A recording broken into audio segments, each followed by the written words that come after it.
of a vast, empty desert in Saudi Arabia.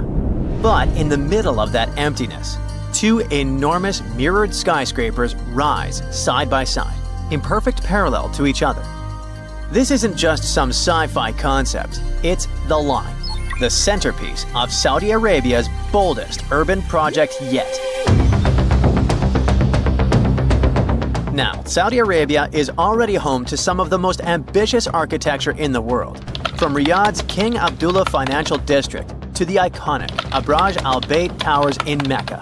They've been working hard for years. But the Line is in a league of its own. This project was announced in 2021, and it is part of a larger vision for the country's future called NEOM, a $500 billion mega project designed to redefine how people live, work, and interact with the environment. I mean, what could go wrong, right? Well, I don't know.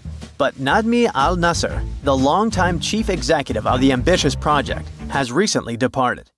Suspicious. Even more so because NEOM's statement issued soon after did not give any plausible reason for his departure. Then, the Line project itself was originally expected to cost around $200 billion. But by 2024, that number had skyrocketed to a mind-blowing $2 trillion. That's about twice Saudi Arabia's entire GDP. And if you ask independent experts, they think it could end up costing even more. At first, the plan was to build about 10 miles of the project and have 1.5 million people living there by 2030. By now, the expectations are way more modest. Only just under 1.5 miles are likely to be done by 2030, with fewer than 300,000 residents. The project has come across a lot of problems along the way. Engineering issues and management problems have caused major delays, and progress hasn't been as fast as hoped. And now, let's figure out what exactly is the Line. It's a literal city made up of two parallel skyscrapers, each towering 1,640 feet high. That's higher than almost all the tallest skyscrapers in the world. These skyscrapers are 656 feet wide and stretch for a mind-boggling 106 miles across the northwest of Saudi Arabia, right near the Red Sea. The most astounding thing? The entire city is actually within this one structure. There are no cars, no roads, no emissions. But we'll go into detail a bit later. The complex is supposed to house 9 million people, and all of this running entirely on clean energy. Such a project aligns perfectly with Saudi Arabia's ambitious Vision 2030 plan. The outside of the skyscrapers will be covered in mirrors that will reflect the surrounding desert landscape, creating an almost seamless blend between the city and its surroundings. Inside, there will be lush parks, cascading waterfalls, flying taxis, and even robot helpers to take care of everyday tasks. They're also planning to make an artificial moon as part of the city's design. One more thing that makes the Line so unique is its design. Unlike traditional cities that spread out horizontally, the Line is vertical. Everything, homes, offices, parks, schools, shopping centers, are stacked on top of each other in layers. This means that residents won't need to travel long distances to get what they need. In fact, the designers promise that all amenities will be within a 5-minute walk from anywhere in the city. And while it's compact in width, the city's vertically layered structure means it can comfortably fit all 9 million residents, while leaving plenty of room for parks, natural spaces, and modern conveniences. There's even a plan for year-round climate control, keeping both indoor and outdoor spaces at comfortable temperatures, no matter how harsh the desert weather gets.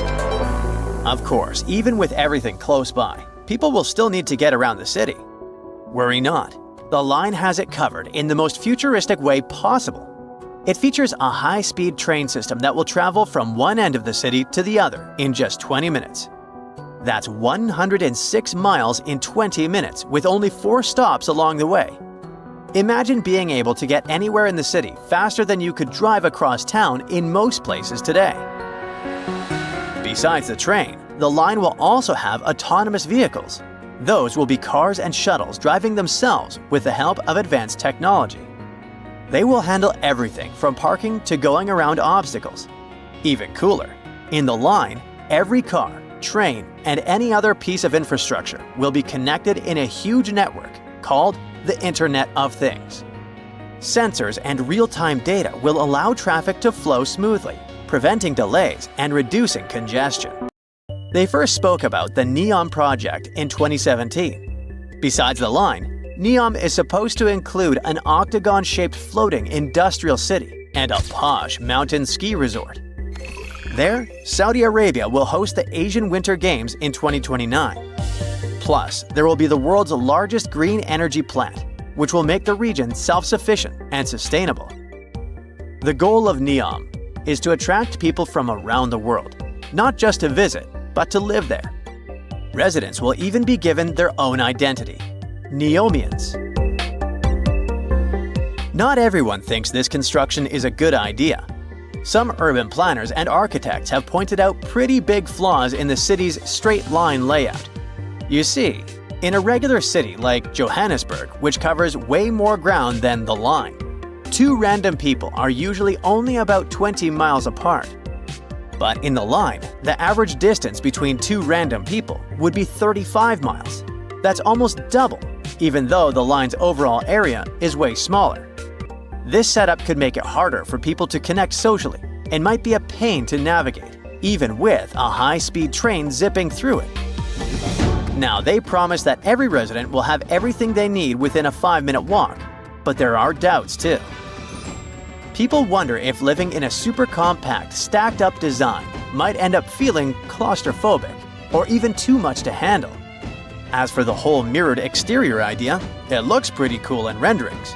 But there's an opinion it could actually mess with the environment. Reflecting all that sunlight in a desert might disturb local wildlife or create unexpected heat issues. The line's high-tech features sound amazing, but they come with their own set of headaches. The city is supposed to run on the Internet of Things tech and autonomous vehicles. Sounds awesome, right? But how are they going to pull that off for a 106-mile-long city? For things to run smoothly, every piece of tech, cars, trains, infrastructure, needs to be perfectly in sync, sharing tons of real-time data. If there's even a tiny glitch, it could throw a wrench into daily life for millions of people. Then there's that high-speed train. It does sound like a dream, but actually building and keeping it running in the middle of a desert is not so easy. The heat, shifting sands, and wear and tear on the tracks could cause big delays and rack up costs pretty quickly. People around the world are questioning if the line is even doable. The first inhabitants were supposed to start living there by 2030, but there are reports about scaling the project back, so that deadline feels like a big stretch. There's also a sustainability issue. The line is supposed to have zero emissions and 100% clean energy. But building something so massive is bound to take tons of resources. With all these challenges, Saudi Arabia is looking into new ways to fund the line and figure out which parts of their Vision 2030 projects to prioritize. An insider has recently said that some projects might go ahead as planned, while others could be delayed or scaled down. This lines up with what Ali Shahabi, who's on NEOM's advisory board, has said. He admitted that the Vision 2030 goals were always meant to be super ambitious, like almost too ambitious. But he argued that even if they only pull off part of it in time, it'll still be a big deal. Before we get into the reason why and how there are pyramids all around the world, let's talk about some of the examples. I'll start with the Pyramid of the Sun in Mexico. These folks really knew how to build a city. Their well-planned urban center spanned over 7 square miles and boasted several pyramids. But the Pyramid of the Sun is the most impressive. This giant pyramid was built way back in 100 CE and is one of the biggest structures of its kind in the whole Western Hemisphere. It's so big that it's 216 feet high above the ground. If you ever find yourself in this ancient city, you won't be able to miss the Pyramid of the Sun. It's right there on the east side of the Avenue of the Dead, the city's main north-south street. To build this incredible pyramid, around 1 million cubic yards of material were used, including a special kind of red volcanic rock called hued tizontal. Impressive, huh? We don't know too much about the people who built the Pyramid of the Sun or its purpose. But archaeologists believe there was once a temple on top of it. When explorers went below the pyramid in the 1970s, they found a bunch of cool tunnels and chambers. In 2011, they even found a secret stash of clay pots, obsidian pieces, animal bones, human figurines, and a mask. Who knows what other secrets the pyramid is hiding? If you decide to see this one, you must climb the pyramid using the 248 uneven steps on the west side. Watch your step. Sudan got some pyramids too. Nubian pyramids aren't as big as the ones in Egypt, but they still got around 200 of them. These ancient pyramids have been home to the tombs of the pharaohs of the Meroitic Kingdom for almost 1,000 years, who ruled Egypt from Nubia to the Mediterranean Sea. The pyramids at Meroe were constructed using granite and reddish sandstone. Oh, and did you know that Sudan has more ancient pyramids than Egypt? The Kushite pyramids depict the indigenous architecture and burial traditions of Nubia's Napata and Meroe kingdoms, which ancient Egypt influenced. Meroe, the burial site of over 40 queens and kings, is the most extensive Nubian pyramid site. The tomb walls depict mummified royals bedecked in jewelry, their wooden caskets containing bows, quivers of arrows, and other artifacts pointing to the Meroitic relationship and trade with Egyptian and Greek civilizations. So if you're looking for some ancient tombs to explore, you may consider skipping the crowds in Egypt and heading on down to Sudan. Let's fly to Iraq to see some more pyramids. Ziggurats have fancy receding layers and tiered temples. Instead of a smooth exterior, it has tiers like a cake. Perfect for all the important work and rituals that went on inside. You can find these towering structures scattered throughout Iraq and Iran, and they're a real testament to the power and skills of the people who built them. One of the biggest and most impressive ziggurats is the ziggurat at Ur. It's basically a giant rectangular pyramid that stands a whopping 70 to 100 feet tall, with 3 levels of terraces and a temple on top. Can you imagine how many baked bricks it took to build that thing? Try 720,000 for just the lower portion. This particular ziggurat was built for Sumerian king Ur-Nammu. Similar to other ones, this pyramid has been around for thousands of years, so it got a little rough around the edges. Thankfully, the Babylonian king Nebuchadnezzar II and some archaeologists came to the rescue in the 6th and 20th centuries respectively. And now, you can find this near Talil Air Base. The ziggurat at Ur was built in 2100 BCE by King Ur-Nammu for the moon deity Nana. It was the tallest building in the city, and you could see it from miles around. It was like the medieval cathedral spire of its day. People would come here to bring their agricultural surplus and get their food allotments and seek spiritual nourishment. Sadly, the Nana temple at the top of the ziggurat didn't survive, but we do have some blue glazed bricks that may have been part of its decoration. The lower parts of the ziggurat are pretty amazing though. The architects even included holes in the temple's baked exterior to let the water evaporate from its core. Since we explored some of the pyramids on our planet, let's take a broader perspective. They can be found in many parts of the world. Egypt has over 100 pyramids, double that number in Sudan, and dozens of others are scattered in the Middle East and China. The Americas have the most pyramids in total, with more pyramids than the rest of the world combined.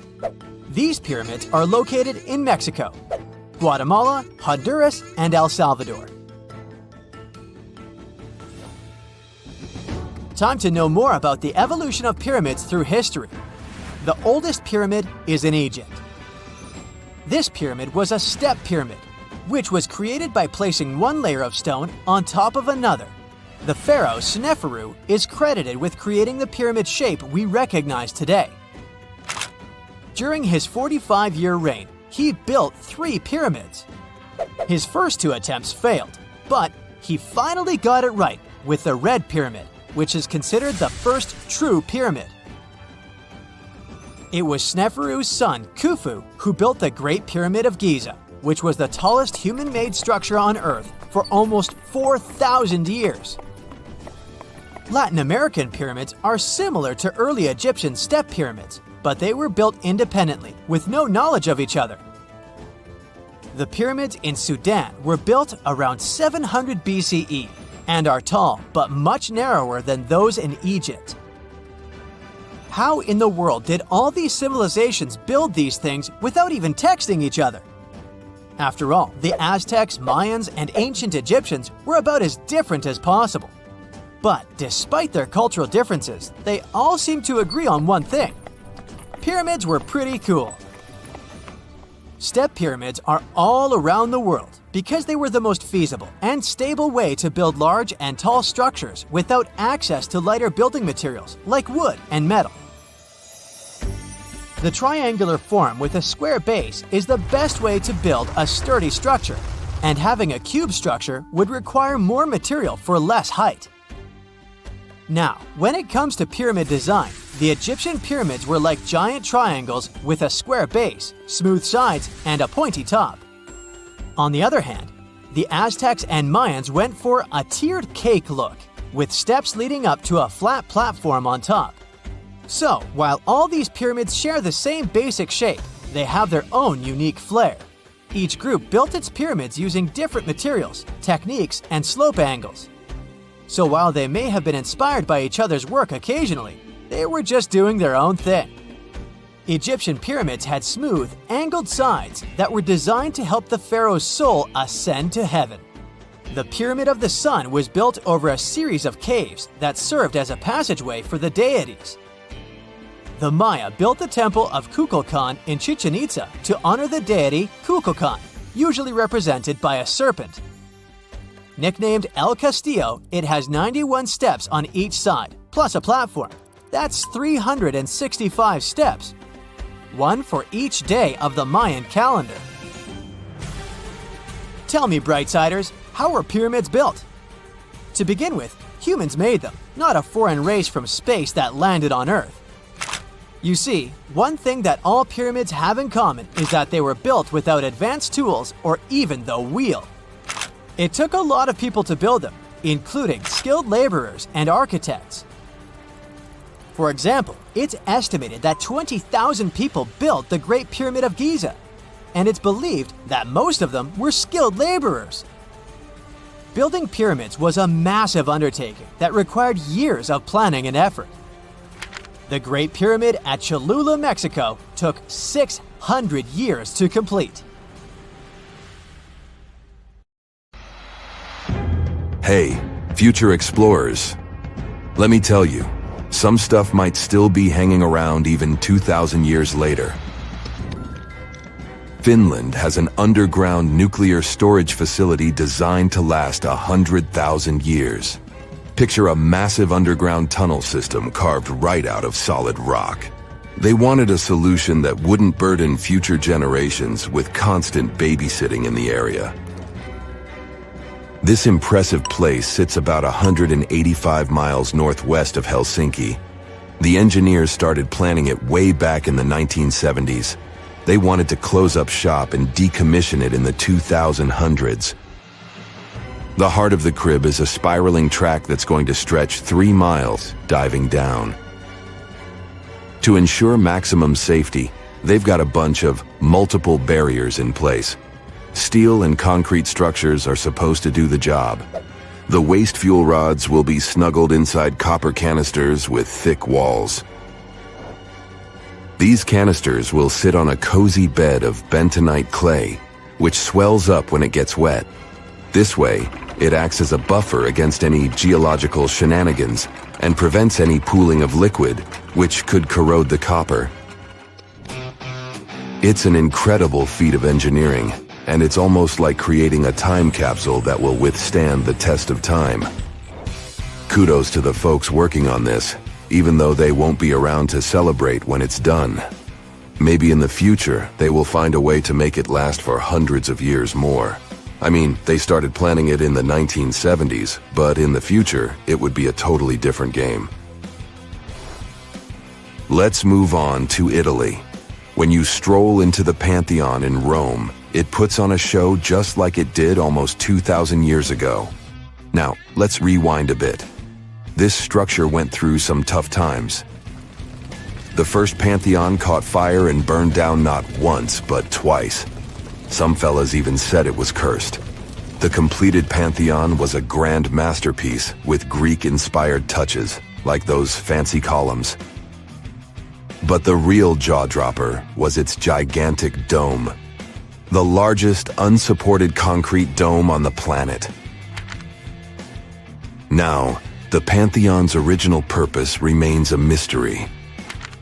Some say it was a Roman worshipping spot, while others think it was where the emperor got his hotline to the deities. The massive eye on top, known as the oculus, lets in sunbeams and rain. Marble from all over the Mediterranean made it look snazzy, but the Roman concrete made the magic happen. Then we've got the impressive Hoover Dam in the USA, an architectural masterpiece. Experts designed it to harness hydroelectricity and prevent water from going where it shouldn't. This dam is built like a fortress. Steel, concrete, and a lot of TLC keep it strong. Let's jet off to New Delhi and check out the Akshardham Temple, even though it's very young compared to the other structures I've mentioned. It was completed in 2005. It already has the characteristics of a building that can stand for a long time. During the construction, numerous ancient and modern innovations were used to ensure its endurability. Next on our list of the world's most future-proof buildings is the St. Louis Arch, which rises high over Missouri. Also known as the Gateway Arch, it is the tallest human-made monument in the USA. The Great Wall of China. While it's not a single building, the Great Wall of China is an ancient marvel that has survived for centuries. Some sections of the wall were reconstructed in modern times, but they still carry historical and cultural significance. Those bricks might look a little crumbly, but hey, they're still standing strong. Then we have the former Byzantine church, now known as Hagia Sophia from Istanbul. It still looks glorious, and it's 1,500 years old. It's been through many things, like earthquakes. Architects designed Hagia Sophia in an impressively short period. After the Ottoman conquest of Constantinople in 1453, Mehmed II converted it into a mosque. He added some new stuff, like a minaret and a chandelier. Hagia Sophia is a unique architectural marvel. Its main dome is 105 feet tall and flanked by two semi-domes on both sides. In terms of its floor plan, the building is nearly square, but from the interior perspective, it appears rectangular because of the extension of the roof by large semi-domes. The interior has 3 aisles separated by columns, with galleries above and substantial marble piers rising at both ends to support the dome. These columns are constructed of the finest marble, carefully chosen for their color and variety, while the lower walls are adorned with marble slabs. On the outside, there are windows above the galleries and around the base of the dome. When the sun's shining, it kinda tricks your eyes into thinking the dome is floating, because these windows hide the support structures. We couldn't have put together a list of the world's sturdiest buildings without mentioning perhaps the most famously enduring of them all, the Pyramids of Giza. They were completed around 2540 BCE. They've got the whole package: Superior materials, genius engineering, and a design that puts all other structures to shame. The ancient Egyptians were all about building for eternity. They believed that the afterlife would last forever, so they made sure their tombs would too. The Egyptians threw in extra walls and other stuff just to be safe, even if they didn't fully understand the laws of physics. Now, let's shift our gaze to our time. Can today's skyscrapers beat the pyramids in the longevity game? The Burj Khalifa in Dubai is the world's tallest building. It boasts impressive engineering and architecture. Its reinforced concrete and steel structure, along with its iconic design, might help it withstand the test of time.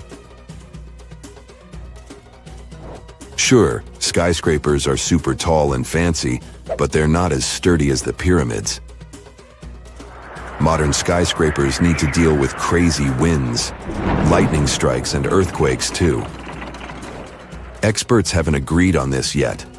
Some say that if we take good care of them, they can last. But others think they'll eventually be torn down or abandoned. The verdict? Only time will tell. Alexander Rose and his team are up to something jaw-dropping. They're creating a 10,000-year clock in the Texan desert. But before we get into the nitty-gritty, let's take a trip to Japan. There, they have this fantastic tradition of rebuilding the Jingu Shrine with wood and thatch every 20 years for more than 13 centuries. It's to preserve the structures and pass on the craftsmanship to the next generation. But let's not stop there. Ancient artifacts and buildings from various cultures have survived the test of time, and each one has something to teach us. The clock project takes inspiration from these long-lasting wonders and aims to encourage us to think about our long-term future. Building a clock to last 10,000 years is no easy feat. The team must consider materials, location, and past examples of long-lasting structures. For instance, some of history's unique treasures survived simply because they were lost and found later. Going underground is another way to protect artifacts. Subterranean environments shield items from the elements and keep temperatures stable. But there's one pesky problem: water. It's always trying to sneak its way in. Materials matter big time when it comes to longevity. You see, everything ages because of oxidation, which means rusting. So, finding materials that can withstand thousands of years is vital. How long buildings can really last depends on the building's personality and purpose. Take those fancy office buildings, for instance. They're all about short-term commitment, designed to last only 30 to 50 years. Just like with any relationship, it takes effort to make something last longer. Regular checkups, maintenance, and repairs are the key to keeping the spark alive. Hey, if you think Stonehenge is one of the oldest stone monuments ever, well, let me introduce you to Göbekli Tepe. Buckle up, we gotta travel to Turkey to meet this really old guy. Yeah, he's too old to travel. Jokes aside, Göbekli Tepe, an archaeological site located in southeastern Turkey that dates back to the Neolithic period around 10,000 BCE. It's considered to be one of the oldest and most significant archaeological discoveries in recent times. The site consists of a series of circular and rectangular structures made of stone pillars. Yeah, it does look like its younger brother Stonehenge.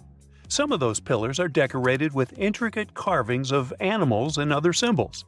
Now, you maybe wonder, hey, why on earth did they make such a fascinating building? What was its purpose? Sorry, I got no answer for that.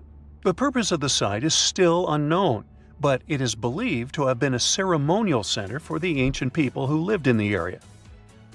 The discovery of Göbekli Tepe has challenged long-held beliefs about the development of human civilization, as it suggests that complex societies may have emerged much earlier than previously thought. Okay, pack your stuff, our travel's just started. Next destination, Masada. It's an ancient fortress located in Israel on a plateau overlooking the Dead Sea. Hey, look at that view. Spectacular, huh? It was built by King Herod the Great in the 1st century BCE, and it was very smartly built. Within the fortress, there were various facilities such as storehouses, barracks, a palace, and a set of cisterns capable of holding approximately 40,000 cubic meters of rainwater. People living there believed that the collected runoff from a single day's rainfall could provide sustenance for over 1,000 individuals for a period of 2 to 3 years. Access to the fortress was limited to 3 steep and winding paths leading up to fortified gates. Still, at one point, the fortress was occupied by people who had fled Jerusalem after the city was captured by the Romans. They held out against the invaders for several months, but eventually they were defeated. But these guys didn't surrender. The story of Masada has become a symbol of resistance and bravery. Today, Masada is a popular tourist attraction and a UNESCO World Heritage Site. The next flight is going to be short. We're popping over to Egypt to see the Karnak Temple Complex. It's a vast ancient Egyptian temple complex located in the city of Luxor, Egypt. It was built over a period of 2,000 years and covers an area of more than 200 acres. The complex is dedicated to the worship of the deity Amun-Ra. Wait a minute, that should be Amun-Ra, and it was one of the most important religious centers in ancient Egypt. The Karnak Temple consists of several temples, chapels, and other buildings, including the Great Temple of Amun, the Temple of Khonsu, and the Temple of Ptah. Ptah! The Great Temple of Amun is the largest and most impressive temple in the complex, with massive columns, statues, and other decorations. One of the most famous features of the Karnak Temple complex is the Avenue of Sphinxes, which is a long avenue lined with Sphinx statues that leads from the entrance of the complex to the Great Temple of Amun. Another notable feature is the Hypostyle Hall, which is a massive hall with 134 columns that are over 70 feet high. The Karnak Temple complex is a popular tourist attraction and a UNESCO World Heritage Site. It's considered one of the most important archaeological sites in Egypt and provides a fascinating glimpse into the religion and culture of ancient Egypt. Hey, we can't hop on the next flight and leave Egypt until we see the Pyramid of Djoser. It has another name, by the way. It's also known as the Step Pyramid. This ancient Egyptian site is located in Saqqara. It was built during the 27th century BCE for the pharaoh Djoser by his architect Imhotep, who is considered one of the most important figures in Egyptian history. People believe this pyramid is the first monumental structure built entirely of stone and is an important example of early Egyptian architecture. The pyramid originally stood at 203 feet tall and was surrounded by a complex of buildings and courtyards. It was constructed in 6 layers, each smaller than the one below it, giving it the distinctive step-like appearance. The pyramid was used as a burial place for Pharaoh Djoser and was surrounded by a vast necropolis that contained the tombs of many other important officials. The Grateful Dead? The Pyramid of Djoser has several renovations and additions over the centuries, including the addition of a limestone casing that covered the original step structure. However, much of the pyramid was destroyed over time, and today only the central core remains. Despite this, it remains an important archaeological site and a popular tourist attraction in Egypt. Alrighty, we're ready to move on. There's one more pretty recent discovery we gotta see today. The Tower of Jericho was only discovered during excavations in the 1950s and 60s. It's an ancient stone tower located in the city of Jericho in the West Bank. Just like Göbekli Tepe, this one is believed to be one of the oldest stone structures in the world, dating back to approximately 8000 BCE. The tower stands at over 28 feet tall. It's made up of 2 main sections, an inner tower and an outer tower, which are connected by a series of stairs. The purpose of the Tower of Jericho is not entirely clear, but it is believed to have served as a defensive structure or a watchtower, It may have also had religious significance, as it was located near a sacred spring. The Tower of Jericho is a significant archaeological site and has provided valuable insights into the early history of human civilization. It's open to visitors and is a popular destination for tourists interested in ancient history. Now, this ancient site even got attention from Netflix, and they made a movie where the action takes place in Mohenjo-Daro. This site was a major center of the Indus Valley civilization in present-day Pakistan. Mohenjo-Daro was one of the largest cities of the ancient world, with a population estimated to have been around 40,000 in its peak. Trust me, that must have been a crazy megalopolis back then. The city was notable for its advanced urban planning, with sophisticated drainage and sanitation systems, and its impressive architecture, including the Great Bath and the Granary. Mohenjo-Daro was abandoned around 1900 BCE, and its ruins were only rediscovered in the 1920s. Today, it is a UNESCO World Heritage Site and an important archaeological site for the study of ancient South Asian civilization. We're heading to a teeny-tiny country that has quite an impressive history. Welcome to Malta. The Tzigantsia Temples are a Neolithic site located on the Mediterranean island of Gozo. They're probably one of the oldest freestanding structures in the world, dating back to around 3600 to 3200 BCE. The temples consist of two megalithic structures, each with multiple rooms and altars. The name Tzigantsia means giant tower in Maltese, as people believe that only giants could have built such massive structures. The temples are believed to have been used for religious purposes and are considered to be an important example of prehistoric architecture. They were added to the UNESCO World Heritage List in 1980. Well, you must be pretty tired, but there's one more place we gotta visit today. Our plane is already landing in Armenia, and we're here to see the Temple of Garni. Look, this one is well preserved. This temple dates back to the 1st century CE. It was built by King Tiridates I as a dedication to the sun deity Mir.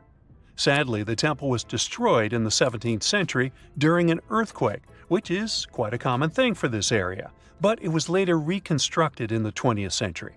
Today, it's a popular tourist attraction and is also listed as a UNESCO World Heritage Site.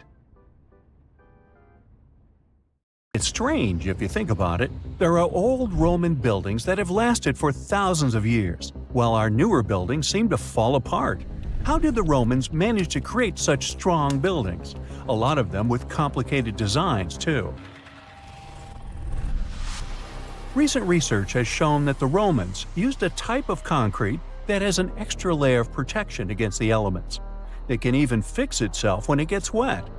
This discovery not only explains why these buildings have lasted for thousands of years, but it can also help us make cement in a way that's more natural and resistant. A recent study shows that Romans used volcanic ash in their concrete mix to make it stronger, especially when it was near the ocean, where the air is naturally more humid and could naturally cause more damage. These days, we make concrete out of sand, rocks, water, and a special kind of cement called Portland cement. This cement itself is made by cooking limestone, clay, and other substances in very hot ovens that reach over 1400 degrees Fahrenheit. Sure, it creates a well-blended mixture, but it cracks easily, and sometimes it only lasts a few decades. There's one more interesting feature of this amazing Roman concrete. It has small white bits of calcium called lime clasts that stay inside the concrete and do not disappear over time. At first, it may not seem that attractive because it's not as smooth as the concrete we use today. And for many years, specialists used to think that having small pieces of lime in concrete was a bad thing because they thought it made buildings less resistant. But researchers found out that these tiny pieces actually help the concrete fix itself. I wish I could fix myself that easily. They discovered that when the concrete got cracks, it seemed to magically fill them with a substance called calcium carbonate found in the lime clasts. The Romans made their concrete by mixing sand, volcanic ash, and burned limestone together and adding water. This is called hot mixing. When the water and lime mix together, They have a chemical reaction that makes the mixture get very hot, up to 200 degrees Fahrenheit. This also causes those tiny pieces of lime to form. Now, this concrete can get cracks, and when water, rain, or seawater gets in, it makes the calcium in the concrete dissolve. The calcium then sticks to the cracks and makes them close up, kind of like a scab. Of course, researchers had to test this method, and they made concrete as the Romans did. Shortly after, they cracked it here and there. They placed the cracked concrete under water, and after 1 to 3 weeks, the cracks were gone. Safe to say, this didn't happen with concrete made using modern methods. Now, the Romans didn't know the science behind making their concrete strong, but they found a good recipe by trying different things over a long time period. Ancient records show that they used this recipe to build strong structures, especially for ships, and continued to use it once they found it was successful. Now, not all Roman buildings made it to the 21st century in perfect condition.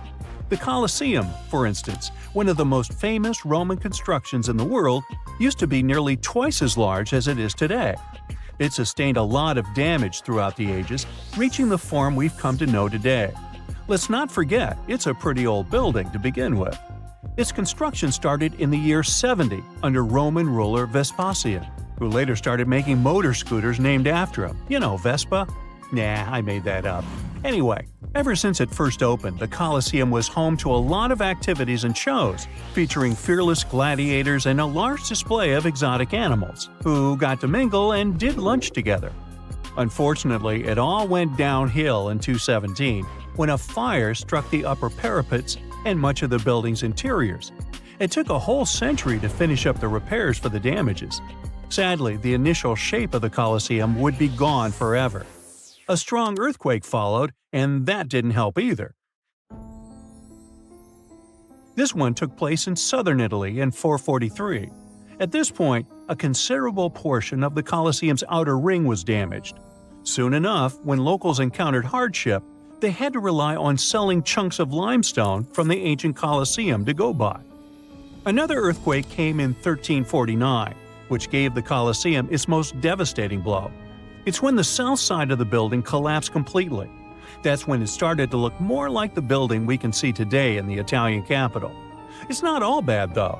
Some pieces of stone that were shaken off the Colosseum were used to rebuild other famous landmarks in Rome. So, if we think about it, the missing part of the Colosseum isn't missing at all. It's just been recycled all around the city. One building that features pieces of old stone Colosseum is called Palazzo Venezia, and it's a local museum. Now, speaking of weird buildings, you've probably seen this one, as it's one of the most photographed spots in the world.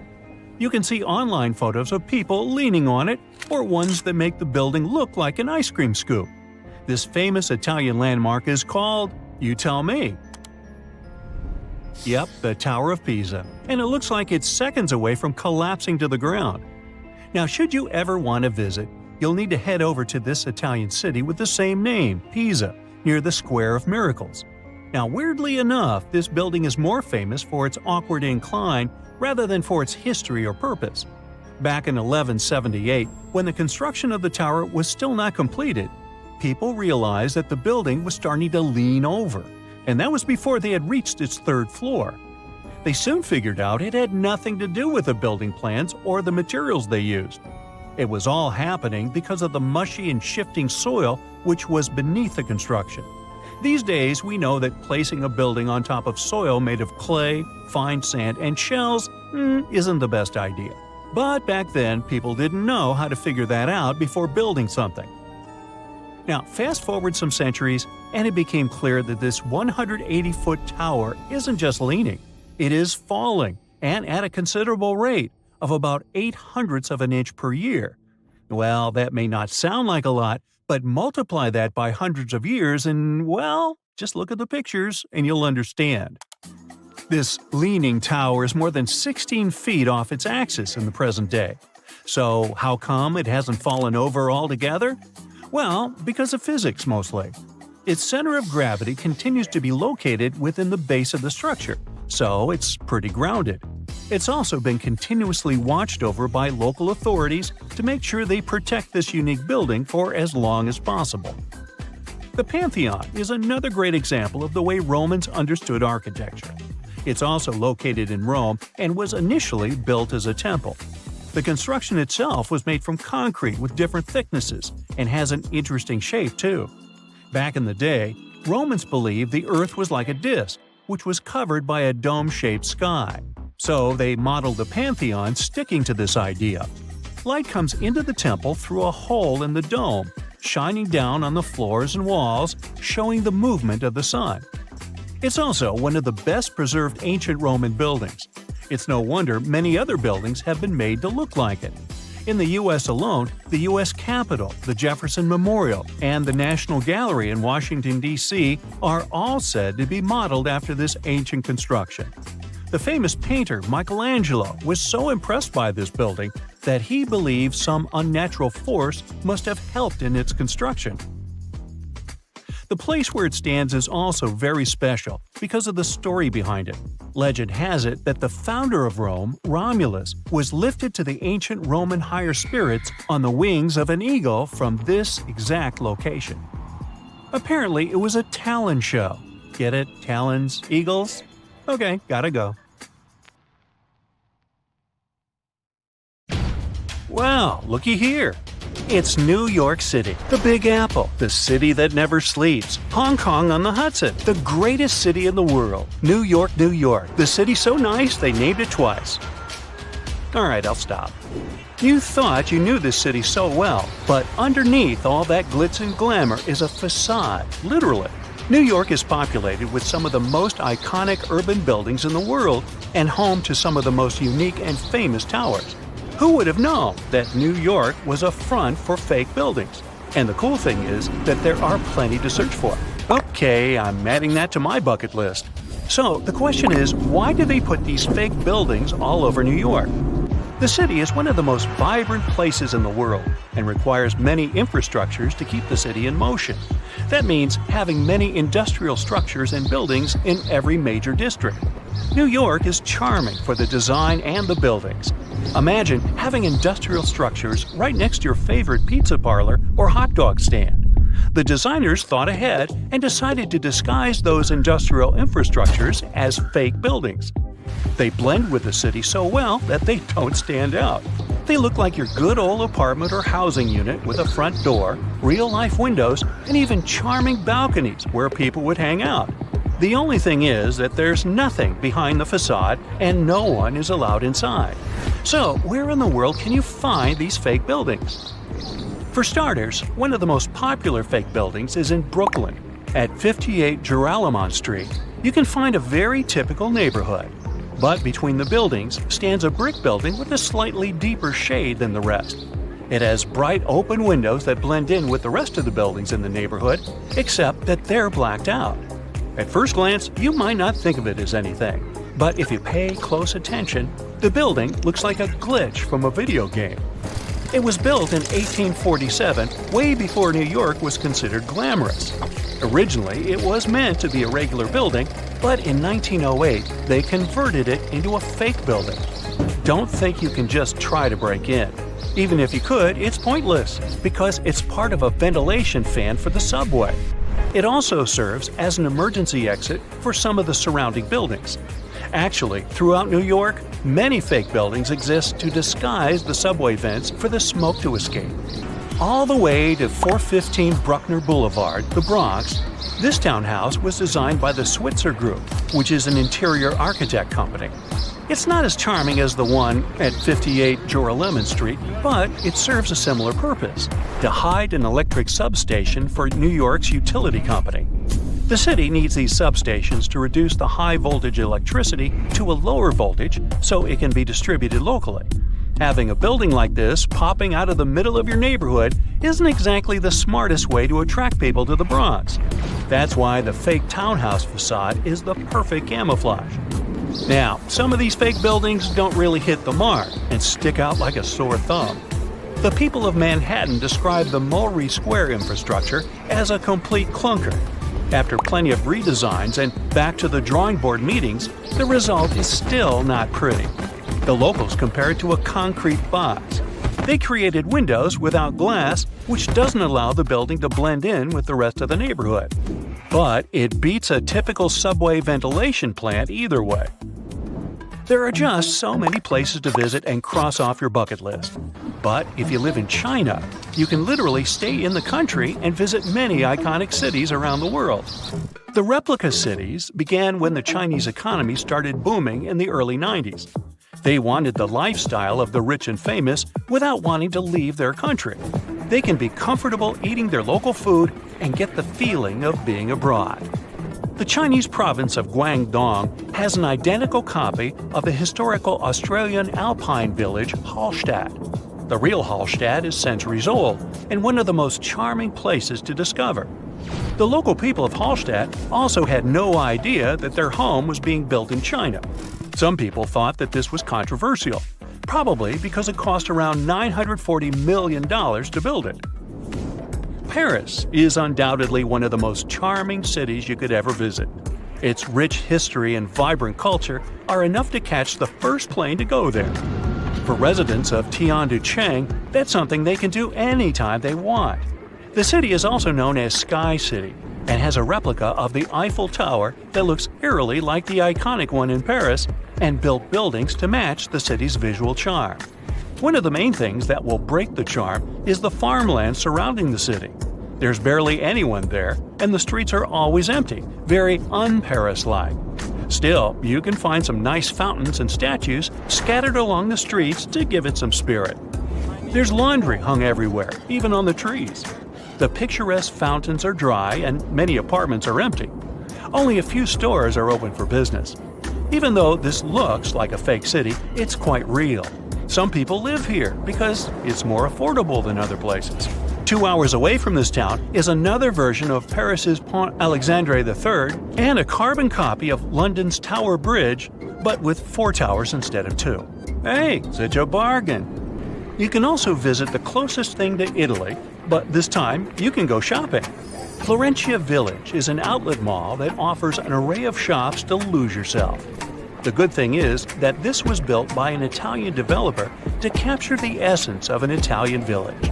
It has fountains, canals, and mosaics for proper aesthetics. It began in 2011 and has more than 200 shops with many Italian brands and British, US, and Chinese brands as well. The place is so popular that it gets between 10,000 and 25,000 visitors per day. China also has other replica towns that put you in a mini Manhattan called the Yujiapu Financial District. The developer's goal was to make this place the financial center of the world. It was complete with the right landmarks, like the Rockefeller and Lincoln Centers, but the project was halted in 2019, leaving it mainly empty. You can find a typical English town with cobbled streets, Victorian homes, and restaurants that make Thames Town. This place was meant to recreate a European lifestyle fantasy without leaving Shanghai. China also has a Dutch town that has some elements of Amsterdam with windmills and famous canals. They even decided to copy some of the landmarks, like the Netherlands Maritime Museum. Here's a bonus story of Lebanon's thinnest building built out of a dispute. It's the story of 2 brothers who both inherited unequal plots of land. One of the brothers happened to get a very thin plot of land and couldn't help but be jealous of his brother's nice plot of land. He wasn't pleased. Both of the lands overlooked the Mediterranean Sea in a lively neighborhood of Beirut. So it's no wonder that both brothers couldn't agree on how they should develop their lands. It was obvious that the brother with the most land could build a proper building. The other brother had to improvise. He decided to obstruct his brother's property by constructing a thin building enough to only fit 14 feet at its widest and 2 feet at its most narrow. It was constructed in 1954, and the locals of the area know it as the Grudge. The crazy thing is that the place was once habitable with many visitors enjoying their stay. It's not easy to live there, but it's part of living the experience. The building is still standing, but is empty. So you're having breakfast at home and wave at the passengers of a plane passing by your house. Another one. You live on the 739th floor of Exceed 4000. It's an entire city contained in one massive skyscraper. It sounds unrealistic right now, but one day it may become a reality. So let's see what we'd need to make it happen.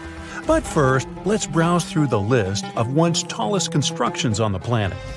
The Great Pyramid of Giza, originally standing at 481 feet, used to be the tallest structure ever built by humans for over 3,800 years. The Lincoln Cathedral took this title away from the Great Pyramid only in 1311, winning by just 1 foot. Then, the Washington Monument became the new champion. As people were starting to use steel more and more, the Eiffel Tower became the tallest construction in the world. Then followed the Empire State Building. It didn't keep the title for long, with more and more skyscrapers built across the world. Let's fast forward from here to the current record holder, the Burj Khalifa. It has 163 floors and stands twice as tall as the Empire State Building and around 3 times taller than the Eiffel Tower.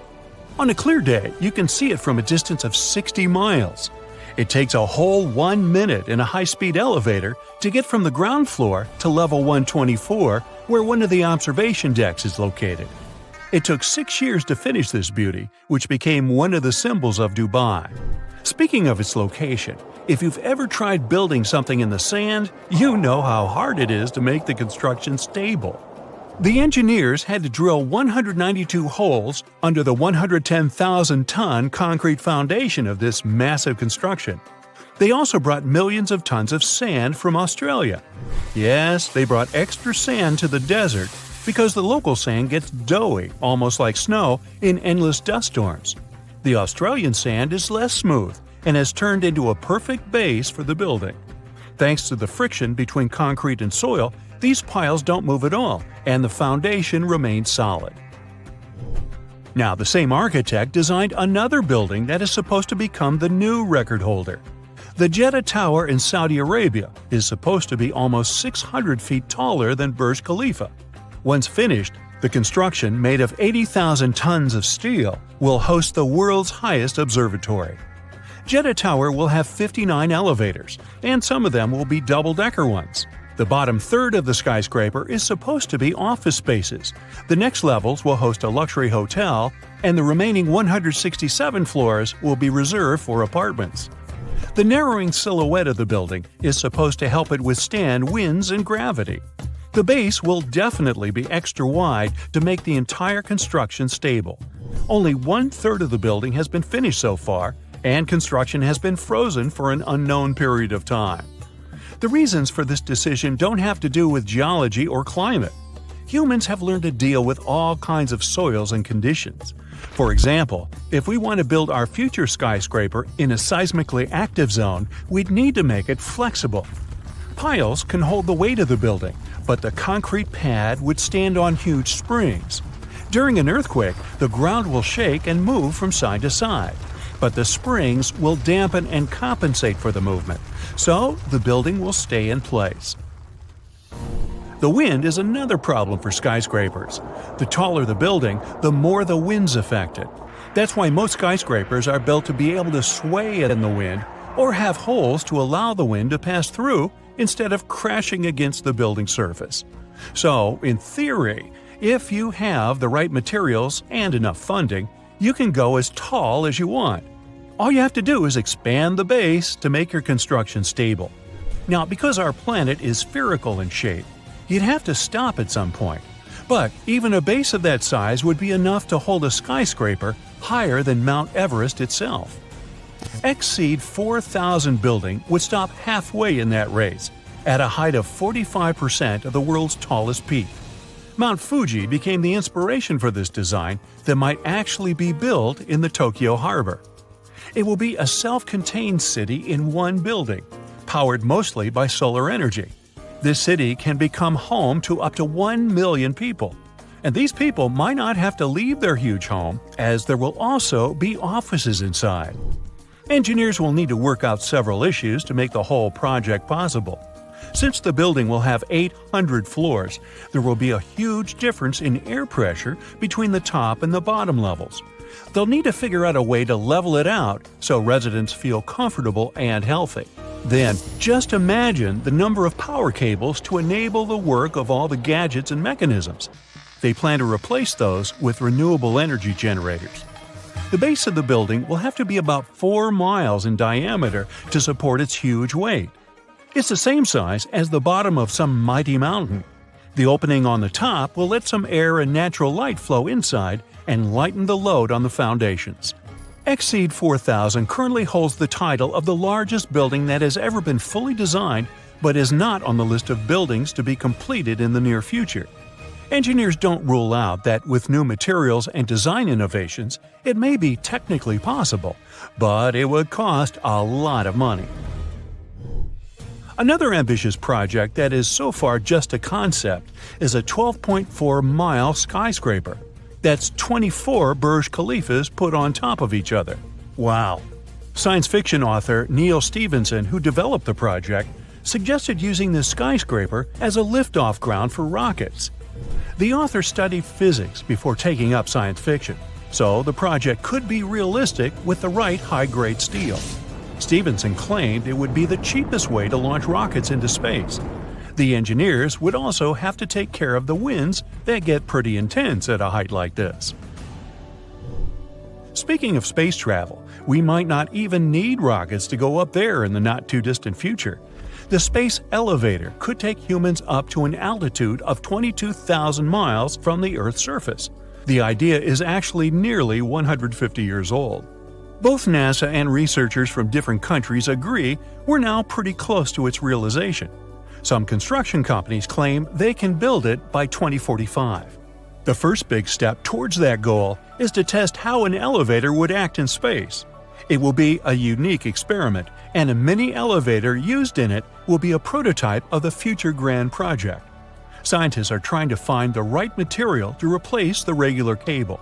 It would need to extend for tens of thousands of miles and would be too heavy for the future construction. It looks like an ultra-strong material known as graphene could do the job. Testing and building the elevator fit for space and a cable strong enough to hold it is one side of the story. Another problem is space debris, those pieces of rockets and spacecraft orbiting the Earth that could damage the construction if they run into it. But since many bright minds are working to solve this problem, we can be optimistic about it and expect the first launch several years from now. It will open up a whole new era of space exploration, as going up there will become a matter of pushing just one button. Woohoo! The desert welcomes you with challenging conditions of abandoned environments and extreme temperatures. Hey, some of us would prefer dessert, chocolate, over sand and rocks. Oh well. Just like cactuses and camels, buildings have had to adapt to these conditions. Here are some examples of astonishing structures in deserts. These structures are called earthships. They're located in a New Mexico desert town. A large community of like-minded people lives in them. What's even more interesting is that the location of these buildings is registered as dumpsters. Maybe it's because all these structures are made out of old tires, bottles, and cans. Earthships operate using green building principles. About 40% of a typical earthship is built with natural or recycled materials. Imagine the walls made up of hundreds of used tires packed with dirt.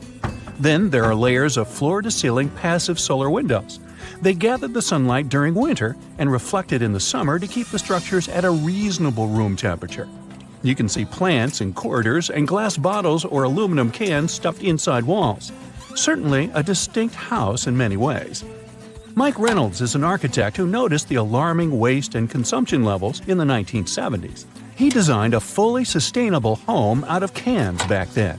Almost 40 years later, he becomes the one who brings together all the other earthshippers.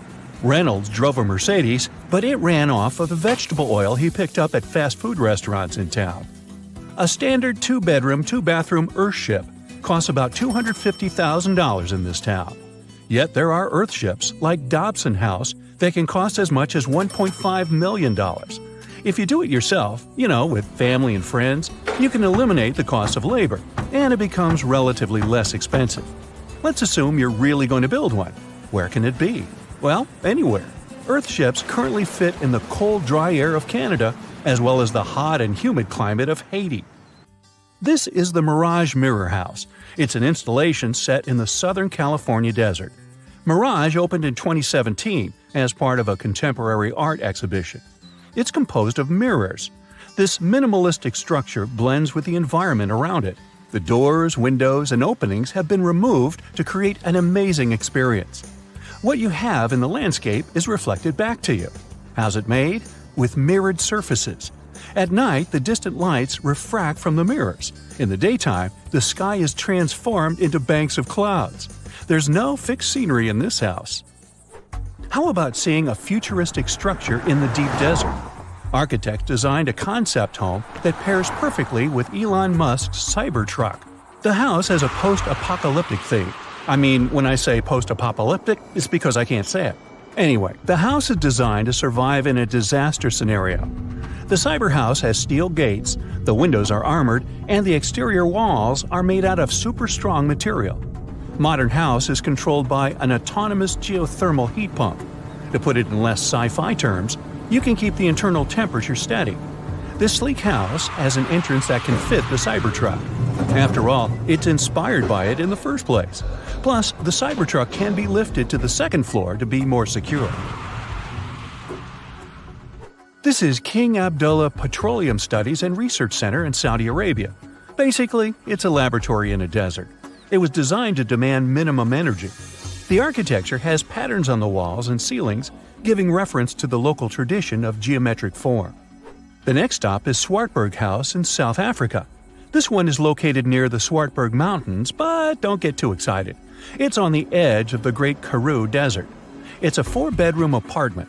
It has a special temperature regulating system. The system works like a shield from the heat in the summer and as a sun trap in the winter. You're looking at the Grand Mosque of Djenné in Mali. This mosque is 52 feet tall. This is impressive because it's made of only sticks and a special mix of mud and other natural elements found in the desert. Petra is an ancient city hidden in the Jordan Desert. The structures are carved directly into red, white, and pink-colored sandstone cliff faces. It's located among the canyons and mountains near the desert. The place was a trade center many years ago. You might already see pictures of the impressive facade of the treasury. This structure still holds many mysteries in it. For starters, scientists can't explain how the Nabateans managed to create such a structure thousands of years ago. Did you know that there's another mysterious place in the middle of the desert that has a similar structure to Petra? Madain Saleh was like a second capital of the Nabatean kingdom. Yet another secret they left for us to decipher. It has over 100 decorated tombs and more than 1,000 non-monumental graves. Plus, inscriptions and cave drawings are also here, again surrounded by sandstone. This wooden shack was a post office once. The structure is in the Tengger Desert of Mongolia. It's surrounded by nothing. Sand is the only thing that accompanies the lonely structure. The building is only 23 square inches. As you can guess, it didn't get too many visitors. It was abandoned for over 35 years. Its fate changed one day when a woman discovered the building. Mrs. Zhang and her friend came up with an idea. They were going to reach businesses and people who wanted to send letters and postcards from the world's loneliest post office without actually visiting the place. It worked. The post office rarely gets visitors in place, but it's busy online. Over 20,000 letters and postcards were sent from the Desert Post Office in December 2021 alone. The place is about 6 miles off the nearest road. A post truck picks the letters up and hits the road for delivery. Eventually, they are shipped all over the world. A second destination in Saudi Arabia is King Abdulaziz Center for World Culture. The building has an interesting design. It took nearly a decade to build this complex structure. It's a 321-foot-tall tower which stands out with its look. Stone Matters Pavilion is a stone structure in Palestine. The structure spans a surface area of 93 square inches. It has been built entirely out of 300 interlocking stones that mutually support each other. The concave roofs, and yes, they look like giant bowls, are designed that way to collect rainwater. The structure is in Iran. Interestingly, in Iran, the evaporation rate is 3 times faster than the world average, so this bowl-like design comes in very handy. It captures the water in a way that the water can form a single mass as a whole before it evaporates. The outer shell of the roof system collects rainwater, but it also works as an additional shading. It makes air move freely, designed like a cooling mechanism for both roofs. Eco Lodge in Egypt is the next stop. The project is built in a place that overlooks the desert and is constructed using locally available materials like sun-fired bricks and palm wood. The building is an example of traditional architecture. There's a water basin that lets in the air to keep the interior cool. A worthy mention is the CID Interpretation Center in Chile. Chile's Atacama Desert is among the top tourist destinations in the country. To help the tourists, architects designed a visitors center as part of the infrastructure for the wind farm. Here, the cold winter months don't freeze people because the large windows make the most of solar heating. What's even more interesting is that the building is designed to go completely dark at night. Imagine you somehow bumped into the building by accident. Black Desert House is a building respecting the stars. At night, this house goes completely dark. It dissolves into the night, so the stars can appear more prominent. Now, any mysterious desert buildings you know that aren't on this list? Let us know in the comments. Have you ever seen a skyscraper that can change its shape? The creators of the F&F Tower in Panama City had a concept and only $50 million, which isn't a lot in skyscraper money. So they couldn't afford a mistake, and they finished a concrete structure with the 39 upper floors rotating 9 degrees around an axis from the first attempt without spending any extra time or materials. Dubai's rotating tower will look different every time you see it once it's finished. Each of its 80 floors will rotate 360 degrees individually around the center of the building. The lucky residents will be able to control that rotation, which means they can choose their view from the window. Wind turbines between the floors will drive the rotations. If you've ever wanted to live inside a video game, book an apartment in the King Power Mahana Khan building. This pixelated skyscraper, around the height of the Eiffel Tower, is the tallest building in Thailand. The secret behind its looks is the horizontally and vertically divided glass windows. It took 5 years to finish this beauty with over 200 apartments, a hotel, luxury shops, restaurants, and one of the most breathtaking viewpoints in the world. The Libyan International Building features one of the world's tallest artificial waterfalls, running right down its side. No worries, they only turn it on special occasions, and it uses a mix of recycled tap water and rainwater.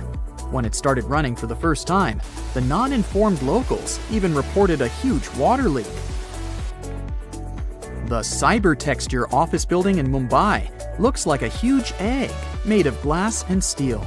It was actually inspired by a vessel that, like our planet, has its own ecosystem.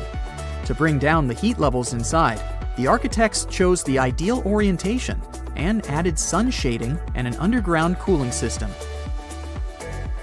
The Marina Bay Sands in Singapore seems like a Stonehenge look-alike, but its architect claims that he was inspired by a house of cards.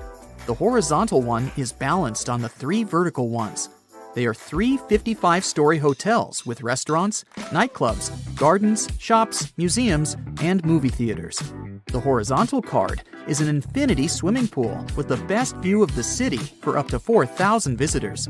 The pool hangs at the height of the 57th floor, and it feels like nothing is holding it. The Dancing House definitely stands out among the more traditional architecture in Prague. The nickname for the house is Fred and Ginger. The stone tower symbolizes the famous dancer Fred Astaire, and the glass tower, his partner, Ginger Rogers. There's even imaginary hair on top of Fred's tower. 99 concrete panels support the dancing shape, all of them of different dimensions. Umeda Sky Building, twice the height of Big Ben, consists of 2 towers of glass and steel to the north of Osaka Station. The floating garden observatory connects the towers on top. Although the building is in a huge city, the skywalk is so high in the clouds that the only thing you'll hear up there is the wind. If you're scared of heights, you can visit an urban garden, a theater, an art museum, or one of the many offices closer to the ground inside the building. Architect Octavio Mendoza owns probably the largest piece of pottery in the world. If you're ever in Colombia, ask the locals for directions to the Flintstone House. Yes, they call it that for a reason. The official name is Casa Terracotta, and the architect only used clay to build it. He let it bake and harden in the sun, which transformed the pliable material into solid ceramic. Every curve of the building is designed after the surrounding hills. All the furniture inside is also made of clay. Mendoza is determined to work on the casa for the rest of his life. Artists Dennis Sullivan and Francis Conklin have been saving money for 15 years, carving smaller wooden dogs to create their dream project. The Dog Bark Park Inn in Cottonwood is a 12-foot beagle that stands proud in the Idaho prairie. There is a bedroom and a living area in its body, and an extra bedroom in the head. Have you ever wondered what it's like to be inside a huge carpet? Me neither, but checking out the Azerbaijan National Carpet Museum is definitely worth it anyway.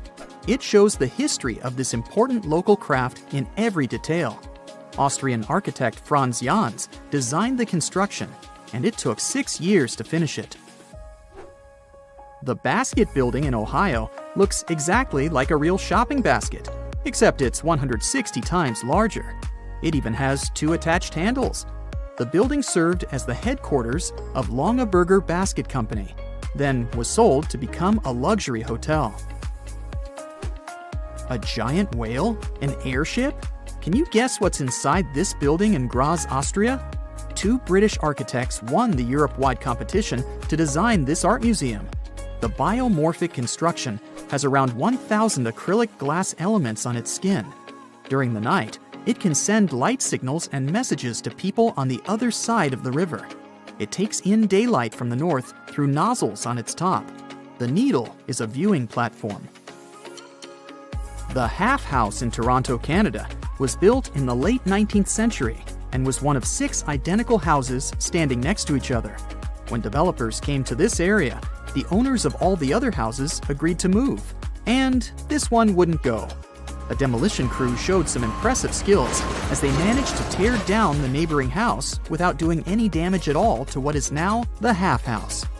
The white exterior wall used to be load-bearing, dividing the neighbors' bedrooms and living rooms. One wrong move of the excavator, and the entire construction would become ruins.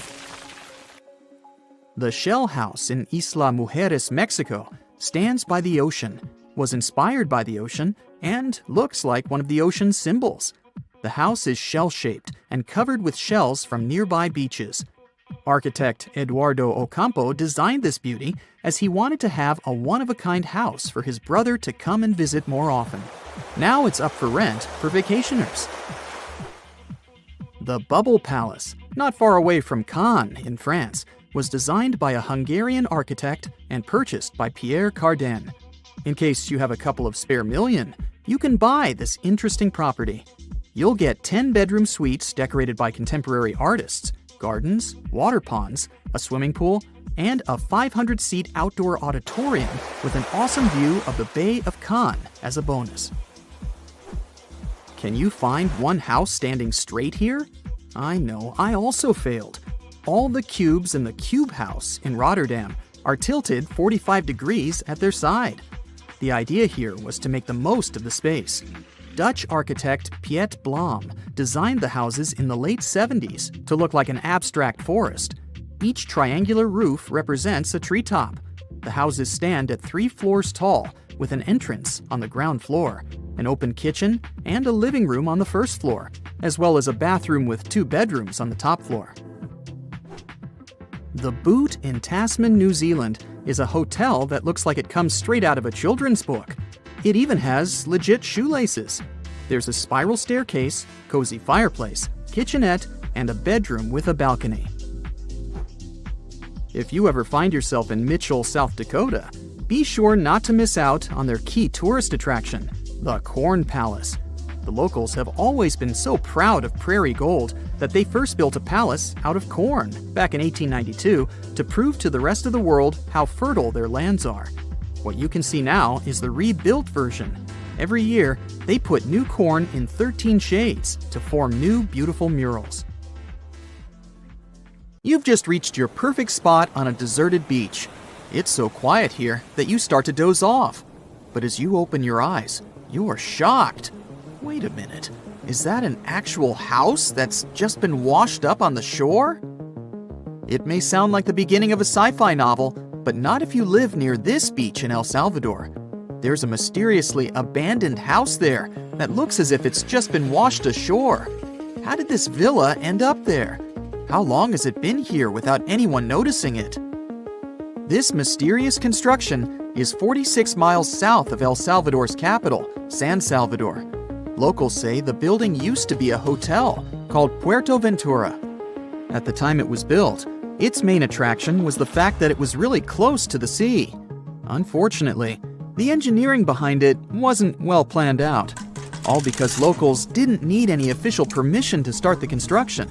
The hotel was too close to the water and dangerously exposed to the elements. The Roman-style villa is now a mere 50 feet from the edge of the sea when the tide is low. It can only be accessed in the morning because later, the tides fill the first floor with salt water. What's now left of the hotel looks like the ruins of a two-story house. The front part is very impressive, with Roman-type pillars. It also has wide windows on the second floor. You can still see parts of the iron structures and remains of what used to be the gateway to the second floor. There are some bleachers at the top of the building. They're sometimes used by tourists. More and more people are now browsing the area, taking photos, even though the building is obviously not safe for climbing. There's little information on how long it's been sitting in its current location, but some locals say it's been there for at least 20 years. It had remained a local secret for years before it was discovered by a TikTok user in 2021. But that doesn't answer the question. How did the hotel end up in another location altogether? This is where things become a little fuzzy. While some locals say that the building was abandoned decades ago, others claim it was deserted after Hurricane Mitch hit the area back in 1998. Hurricane Mitch was one of the most dangerous weather phenomena to ever hit Central America. During the storm, the winds traveled at 178 miles per hour, and the hurricane itself lasted for about 15 hours. It was also the cause of a huge amount of rainfall, which resulted in floods and many dangerous landslides. Being built so close to the shoreline, the former hotel had little chance of surviving the extreme weather conditions, so it must have been literally displaced. After sitting under the sun, you might start dreaming of some snowballs getting washed ashore. To even out the temperature. I'm not kidding. This strange natural phenomenon did happen back in 2016. It resulted in about 11 miles of the coast of the Gulf of Aab in West Siberia getting covered with huge snowballs. Because of the low temperatures, small pieces of ice started to form in the water. Afterward, the wind and waves rolled them into giant snowballs. Some of them were the size of a tennis ball, but others were up to 3 feet wide. A 2004 Harley-Davidson night train motorcycle popped up ashore on a British Columbia beach back in 2012. It was neatly packed inside a shipping container. It took some time to do it, but the owner was eventually traced down. His name was Ikuyo Yokoyama, and he lost his motorcycle after a tsunami struck Japan on March 11, 2011. To get to its final destination, the Harley-Davidson traveled more than 4,000 miles. To celebrate its long journey, Yokoyama donated the bike to the Harley-Davidson Museum in Milwaukee. It's been on display there ever since, in case you want to visit. This strange phenomenon made it look as if someone spilled dish soap all over the beach. But it does happen pretty often in Queensland. Sea foam covers the shore there a couple of times each year. It mostly happens after a storm, when ocean waves move dissolved organic matter around. It's basically like a giant ice cream maker. After Cyclone Debbie back in March of 2017, some beaches actually needed to be closed because of huge amounts of white foam. The wind even brought some of that foam to the nearby towns, making locals believe it was snowing. Would you be surprised to see a 6x6 foot rusty metal die washed ashore on your local beach? Because back in 2017, people in Coeur d'Alene in Idaho sure were. It turned out to be an old storage tank. Someone decided to spice it up a bit by adding some white spots to make it look like a dye. In 1992, thousands of rubber duckies got stranded at sea after a large container ship that was transporting them was hit by a wave. As you can imagine, the ducks started popping up all over the world, in Hawaii, Alaska, South America, Australia, in Europe, and even in the Arctic. It's estimated that a couple hundred of those unlucky rubber ducks are still out there. Interestingly, they turned out to be very useful to scientists. Based on their movements, researchers can monitor the direction of water currents. If you happen to like dinosaurs, you'll be happy to know sea waters can also bring ashore some fossils. In 2018, a large dinosaur jawbone ended up on the coast of Lilstock Beach in Somerset, England. It used to belong to a dinosaur called Ichthyosaurus. Thanks to this finding, scientists were able to make an impressive discovery. Before, they thought the Ichthyosaurus could reach a maximum length of about 69 feet. But after they studied the jawbone, they ended up recalculating the creature's size. They concluded that the Ichthyosaurus could grow up to 85 feet. The megalodon was the largest predator in our planet's history. It lived almost all over the globe, except near the poles. How do we know that? Because megalodon teeth keep appearing on beaches every now and then. One staggering megalodon tooth, which was way over 20 inches long, was discovered in a river in Croatia. Since these creatures have been extinct for about 3 million years, their teeth are highly prized by fossil hunters.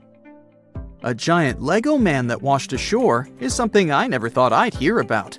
And it turns out it didn't happen just once. There were 4 of these giant Lego men in total, each around 8 feet tall. One was found in England and one in the Netherlands, while the other 2 popped up in Florida and California. It was surely not a coincidence, and after some research, people found out that a Dutch artist was behind this. Ego Leonard started this project as a personal statement campaign. A short film was even made about this, and it was called No Real Than You Are.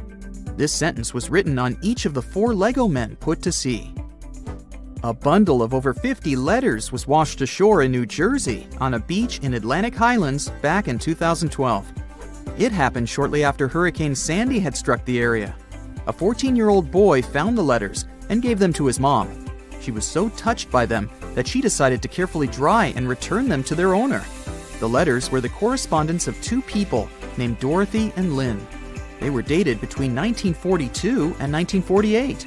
The last was written a week before their wedding. With the help of an online genealogy site, the woman reached Dorothy and returned the letters to the 88-year-old woman who was living in a retirement home.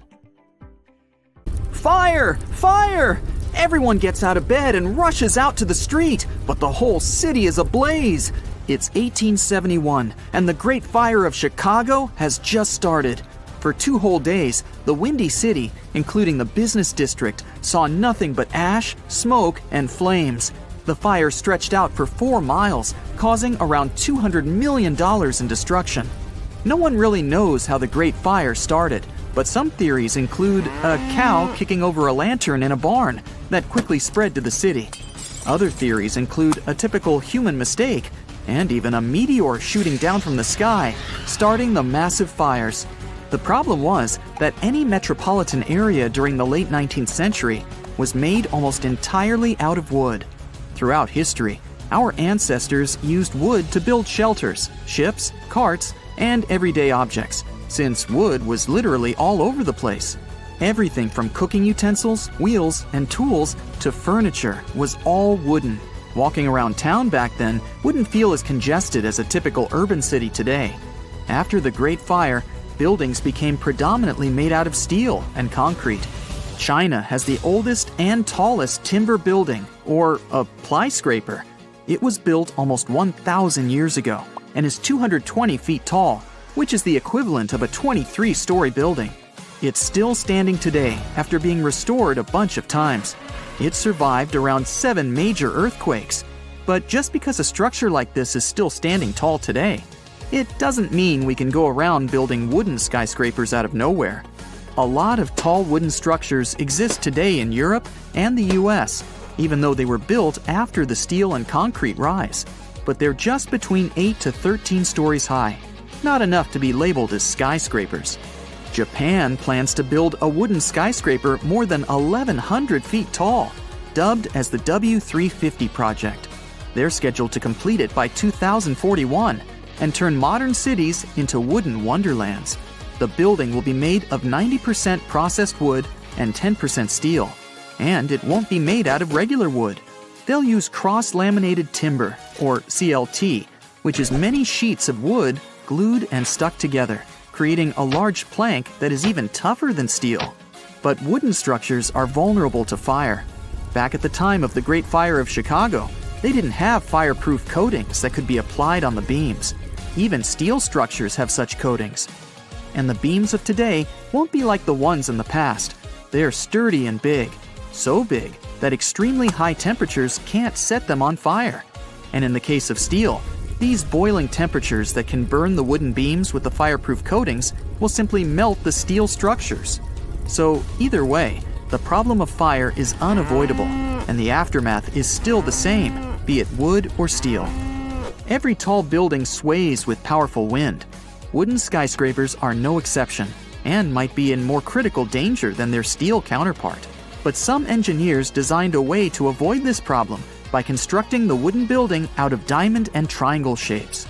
A triangle by nature can have a secured base better than a rectangle. So by creating a triangle base, which would be the bottom third of the building, a wooden skyscraper can resist external forces like the wind. Plus, with such large real estate in the bottom, there would be enough place to build additional housing units or shops near the ground. Building a wooden skyscraper won't necessarily be on site. Engineers and architects will create the planning and blueprints on computers to guarantee the best possible design and structure to ensure aesthetic appearance and sturdiness. Workers can build the standardized models at a nearby factory and transport the prefabricated structures to the site. This system will save more time and have quality control from the ground up. In a concrete building, the cement has to be poured into empty beams and shapes that have to dry in days or weeks. Steel needs to be melted and molded into shapes to fit the structure and design.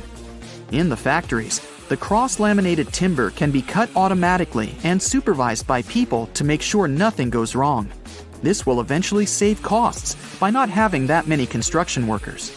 And when it's time for building, all they have to do is bring the structure in pieces, put them together, and raise it up. It won't be as messy as a regular construction site and won't take too much time. Only fixing the electrical planning, plumbing, and other internal operations will need a lot of on-site work. Then, a team for the finishing touch will come and do some last-minute brush-ups to make sure everything functions properly. And then, voila! You've got yourself a wooden skyscraper. Wood, in general, is more flexible and lighter than concrete and steel. A wooden skyscraper would withstand an earthquake better than a concrete building and would be less likely to collapse. And since wood is a natural insulator, residents can save on heating and cooling costs. Steel and concrete don't grow on trees, but wood does. And don't worry, it won't even make a dent as far as deforestation. People use less than 1% of the world's woods. Engineers and architects will have special timber farms grown for the purpose of construction. But if the world decided to turn to wood for the buildings of tomorrow, then mass deforestation would lead to extreme disasters in our forests. According to some researchers, replacing steel with wood could impact around 40% of forests annually. That still won't compensate for the new wood grown each year. Having wooden buildings around will help with carbon benefits. It requires less energy to produce than steel and concrete. According to some studies, a large building made of wood will have a much smaller carbon footprint than one made of steel and concrete, which amount to around 16% of global emissions. And since wood is lighter than steel, it'll save on fuel costs and require less to transport it, which will reduce emissions even more. Something like this will take decades to plan out and execute if people really wanted to make the switch. When people started switching to steel buildings, everyone started to notice its benefits. In the long run, wood rots and absorbs and releases moisture, which can compromise a structure. Some people have chosen recycled plastic to build new homes by turning it into rough powder and shaping it into whatever is desired. They created beams, blocks, bricks, and pillars. In South America, a group of people are already doing this by creating small 2-bedroom houses made mostly out of recycled plastic. It's cheaper to make, gets rid of waste, and only takes 5 days to build, with 4 people building it. Maybe one day we'll see skyscrapers made out of recycled trash, and maybe even whole cities made out of trash. In Yemen, there's a small city known as the world's oldest metropolis. In the middle of the desert, the locals had to find a way to shelter themselves without the abundance of trees. Shibam, aka the Manhattan of the desert, is made out of fertile soil, hay, and water that were made into bricks and left to bake under the sun for days. This city was a pit stop for many travelers arriving in caravans back in the day. Most of the buildings were 7 stories high, and the ground floors were used to keep livestock and crops. The upper levels were places for socializing and looking out for any newcomers. Mud buildings are natural coolers. The mud repels heat, leaving the cool atmosphere trapped inside. The first reinforced concrete skyscraper was built in Cincinnati, Ohio in 1903. It was 16 stories high and wasn't even expected to last the whole night. People thought it would crumble from its own weight, while others believed it would topple over. When they removed the support columns, a local reporter stayed awake all night to document the building collapsing. But they were all wrong. Most of Europe's skyscrapers are concentrated in 5 cities. Those are London, Frankfurt, Paris, Moscow, and Istanbul. But even combined, all these places have fewer skyscrapers than New York City alone. For a building to be considered a modern skyscraper, it has to be about 490 feet high, which means it should have at least 40 to 50 stories. A story is simply one floor of a building with an average of 14 feet from floor to ceiling. If you had visited the U.S. just before the 1870s, you'd have found only one skyscraper. The home insurance business in Chicago was the world's first high-rise building with 10 floors. Wow! In Europe, the first skyscrapers appeared in Moscow. They were called the Seven Sisters, but they were built only in the mid-1900s. North America started to construct more and more high-rise buildings. It happened because cities were getting too populated. Every piece of land was too valuable. New York's skyline is so famous you'd probably recognize it even if you've never been to this city before. It's the same for Paris. But could you imagine the Eiffel Tower surrounded or even blocked by skyscrapers? It would surely lose some of its magic. La Défense district is where you'll find skyscrapers in Paris. This way, they don't interfere with the romantic and touristic scenery of the city. In London, things are done a bit differently. Some of its skyscrapers have unusual shapes. One of such constructions is the Gherkin. If you get stuck in this building, you'd really be in a pickle. Another interestingly shaped skyscraper is the Shard. There's one more nicknamed the Cheese Grater. These are not their official names, of course, but they do make sense if you look at the shape of these buildings. But it's not some random architectural concept. The reason the skyscrapers are shaped like this is not to obscure St. Paul's Cathedral. By the way, the top of this monumental construction is visible even from King Henry VIII's mound, and that's a great distance away. Anyway, there are also other sites, like the Tower of London and the Palace of Westminster. They have their own viewpoints. So, not to ruin London's skyline, it's not allowed to build anything that would block these monuments. Most European cities already existed when the U.S. started to build its first skyscrapers. That's why they didn't have much space to fit in giant buildings. Evenly zoned cities were the result of their steady growth throughout the years. For example, in Lisbon, there's a viewpoint in Eduardo Setmo Park. From that point, you can see all the park and the river. If suddenly there was a bunch of 490-foot-tall buildings standing around, this gorgeous view would be totally ruined. You wouldn't see the iconic avenue, and forget the river.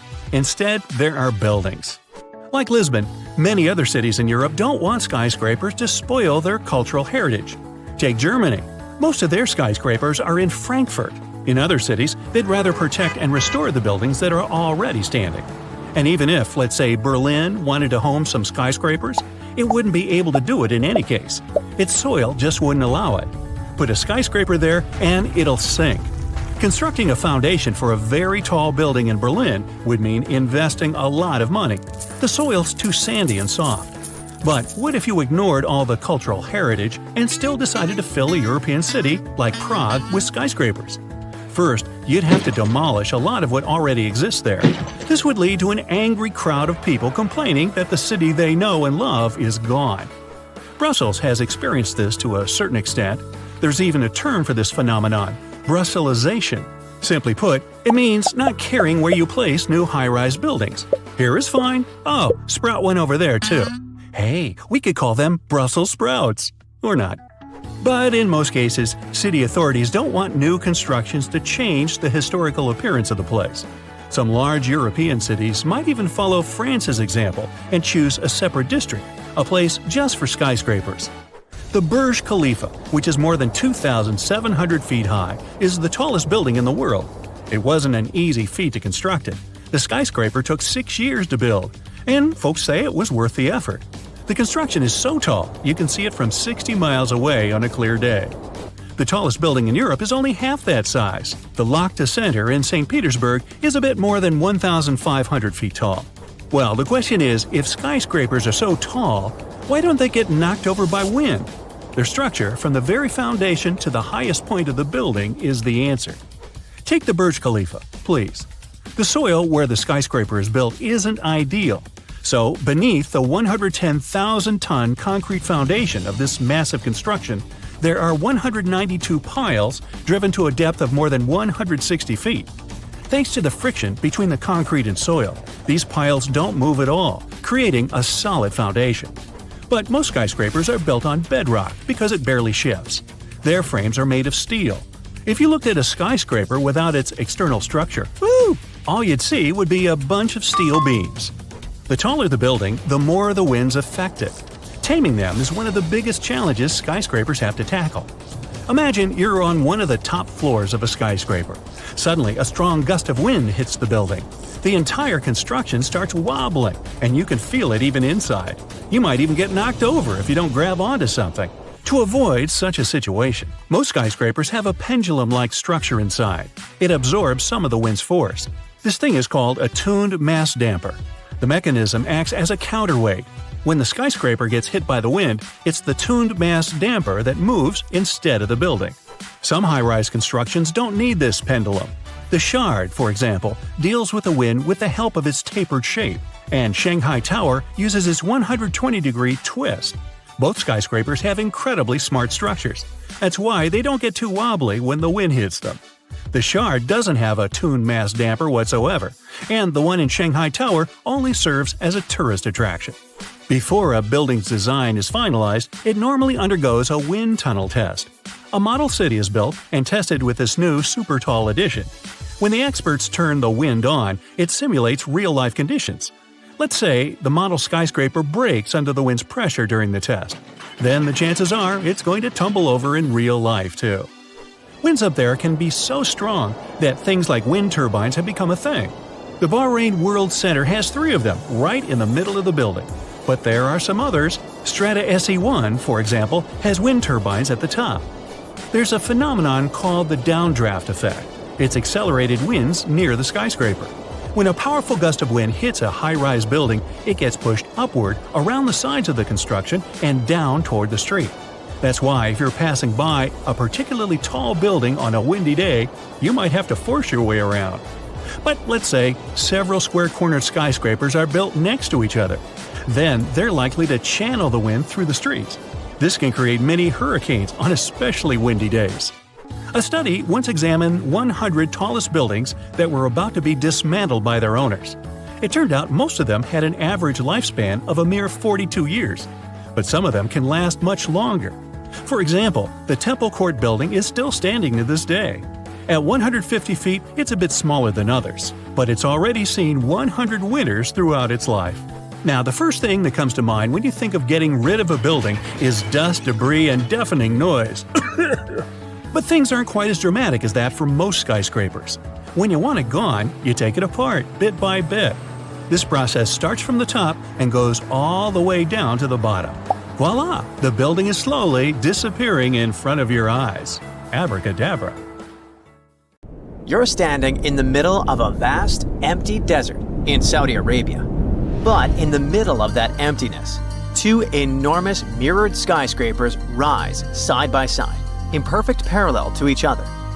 This isn't just some sci-fi concept, it's the line, the centerpiece of Saudi Arabia's boldest urban project yet. Now, Saudi Arabia is already home to some of the most ambitious architecture in the world, from Riyadh's King Abdullah Financial District to the iconic Abraj Al Bait Towers in Mecca. They've been working hard for years. But the line is in a league of its own. This project was announced in 2021, and it is part of a larger vision for the country's future called NEOM, a $500 billion mega project designed to redefine how people live, work, and interact with the environment.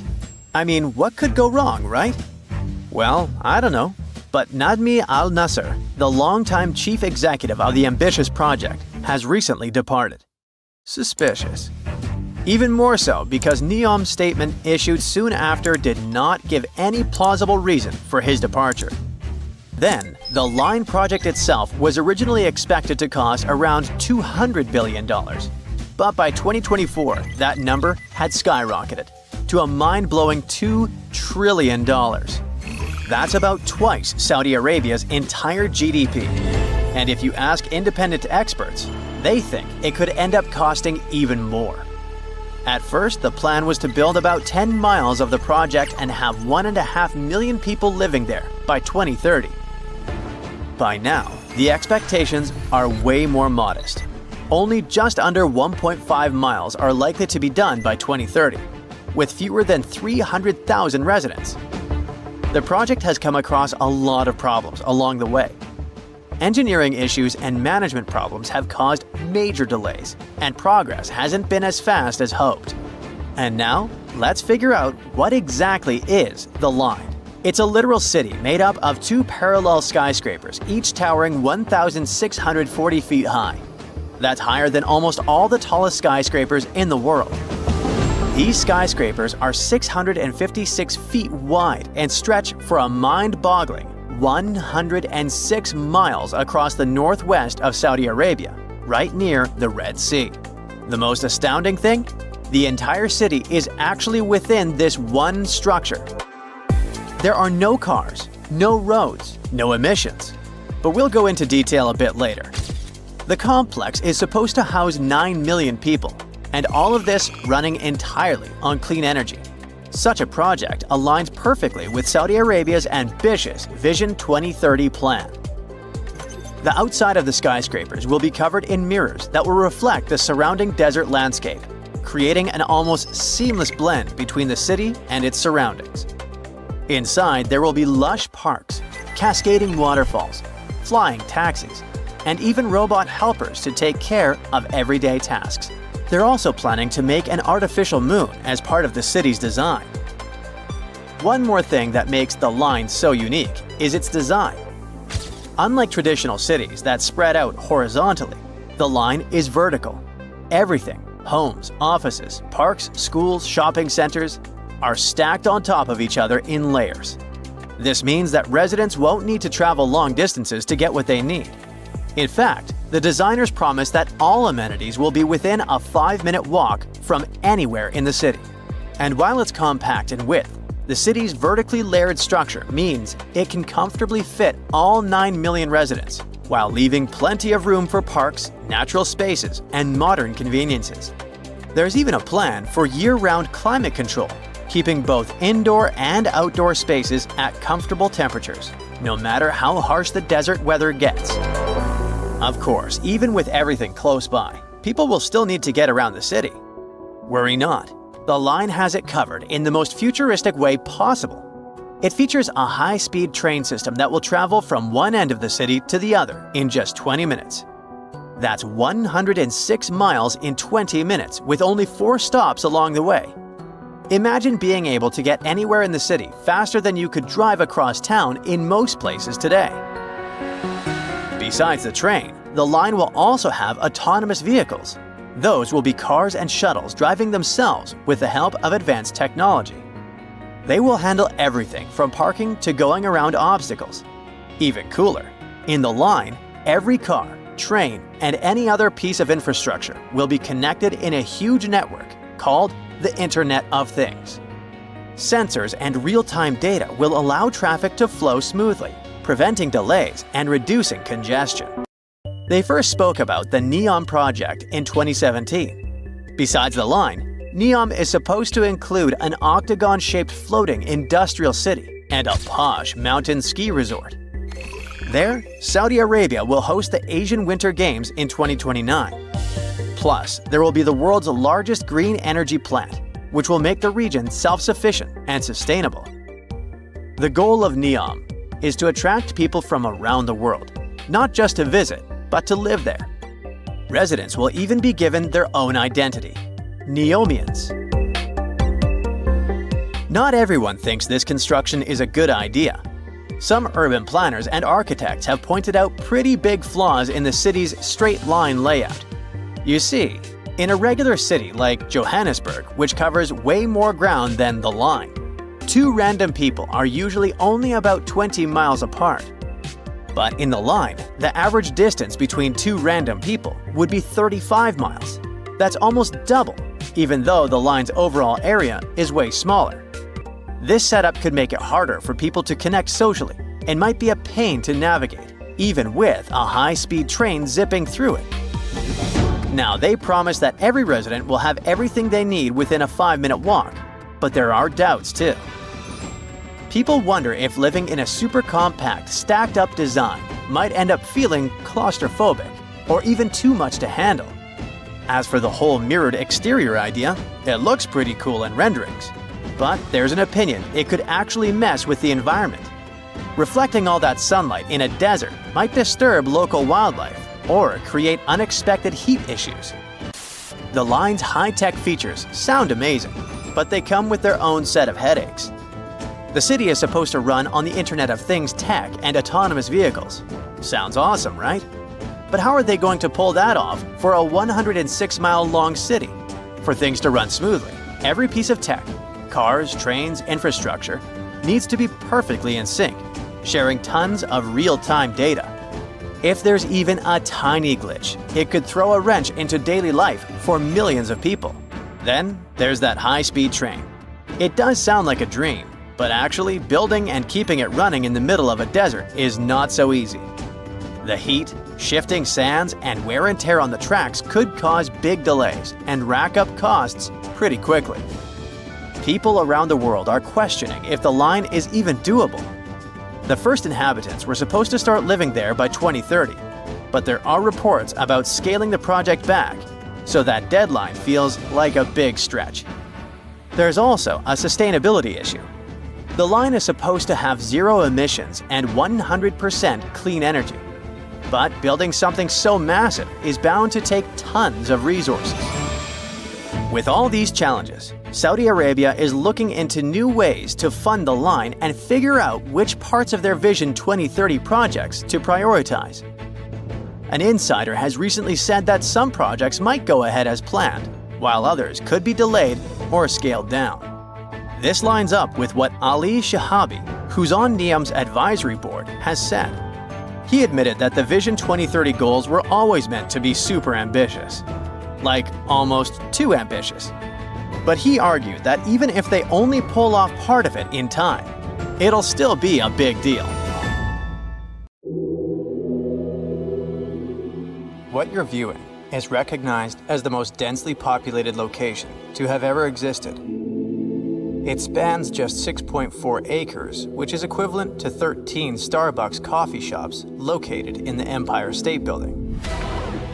And while a huge coffee shop like this one can host, say, 1,000 guests, this place somehow managed to have around 33,000 people squeezed in. Some estimates suggest that the actual number could have soared to 50,000 at some point. This is Kowloon Walled City.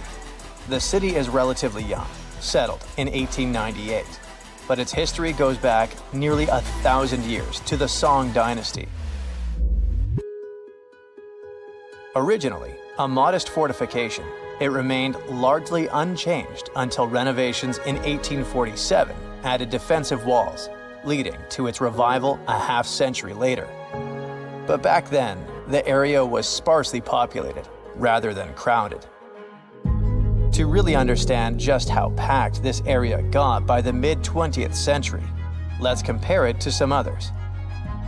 Take the East Village in New York City, for example. It has a little park at its center, but mostly it's filled with a mix of historic homes and newer apartment buildings. As of 2010, it was home to over 44,000 people, making it way more crowded than the rest of New York City, which is saying a lot, since New York City is the most densely populated city in the US. By most standards, it's pretty busy. But then you look at Kowloon Walled City, and it's a whole different ballgame.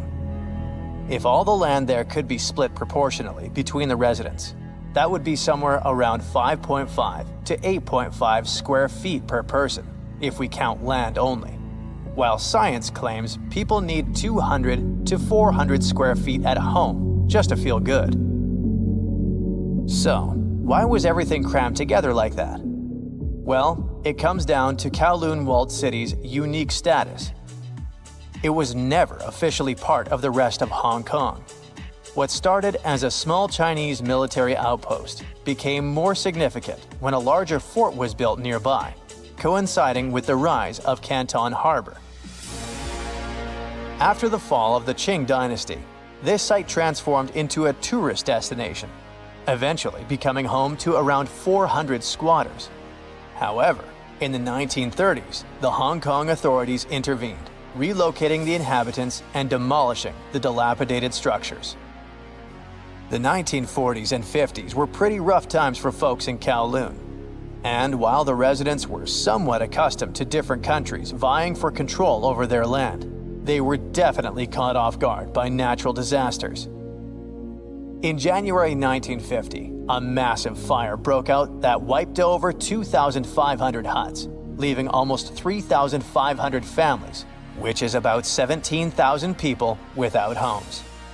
This disaster really underscored the need for better fire safety measures, especially in the squatter areas made mainly of wood. The problem didn't end there. Due to the lack of control from both the Chinese and British authorities, except for a handful of operations conducted by the Hong Kong police, the walled city became a refuge for illegal activities. It was not until a trial in 1959, which took place within the walled city's boundaries, that the Hong Kong government was officially recognized as having jurisdiction there. By that time, however, organized crime groups known as triads had already established dominance over the area. Starting in the 1950s, triad factions such as the 14K and Sun Yi Un took control of all the criminal dens within the walled city. The environment became so dangerous that police would only enter in large numbers. It wasn't until 1973 and 1974 when over 3,500 police operations led to more than 2,500 arrests and the confiscation of illegal produce that the influence of the triads began to diminish. Only a decade later, the local police chief announced that the crime rate in the walled city was now under control. And even though crime dropped, the walled city still became known for having a surprising number of unlicensed doctors and dentists who could work there without fear of getting into trouble. That was a win-win. Many working-class people couldn't afford licensed dentists somewhere in Hong Kong, so they would go to Kowloon to receive affordable health care. You get it now. What can attract people in such a seedy place? Right, it's zero oversight. And zero oversight means that anyone could start their business here, no matter how shady it was. However, there were some totally normal entrepreneurs. For example, noodle makers. Despite all the dangers, the population of the city kept growing. But how can you create more houses if your territory is very limited? Simple. Think vertically, not horizontally. So, local developers started stacking more and more stories, as if those were Lego bricks you could easily add on top of your tower. This led to a crazy population boom, making the city feel like a little world of its own, with over 33,000 people being crammed into 300 buildings on just about 7 acres. By the late 70s and early 80s, the city hit its peak size. But that came with some quirks.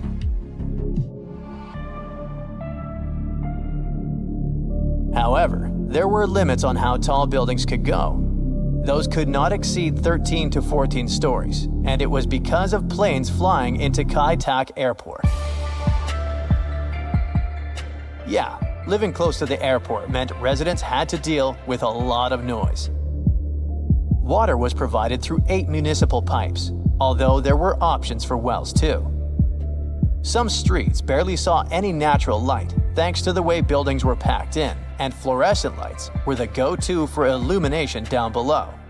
It was nighttime all the time in there. So, the city buildings were pretty tall, yet the city had merely 2 elevators for its entirety.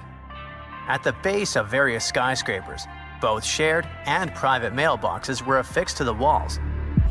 Frequently, this left the postman with no choice but to ascend on foot. Even several floors high, the tangled network of paths persisted. Intricate passages that wound their way into the city's core through a web of bridges and staircases. But let's say you live in such a place and want to have a walk or just a bit of fresh air. What do? In such cramped conditions, rooftops will serve you 1,000 purposes. They can be a space for physical activities and a kid's playground, but they can also be used as venues for pigeon racing, with residents making their guess concerning which pigeon comes first. And it's illegal for sure. Such rooftops can pose certain risks because of the narrow spaces between the buildings. But locals use them also as landfills. The absence of efficient garbage collection led to some residents to transport their larger waste items up to the roof. Consequently, many rooftops became crowded with abandoned mattresses, damaged furniture, and appliances.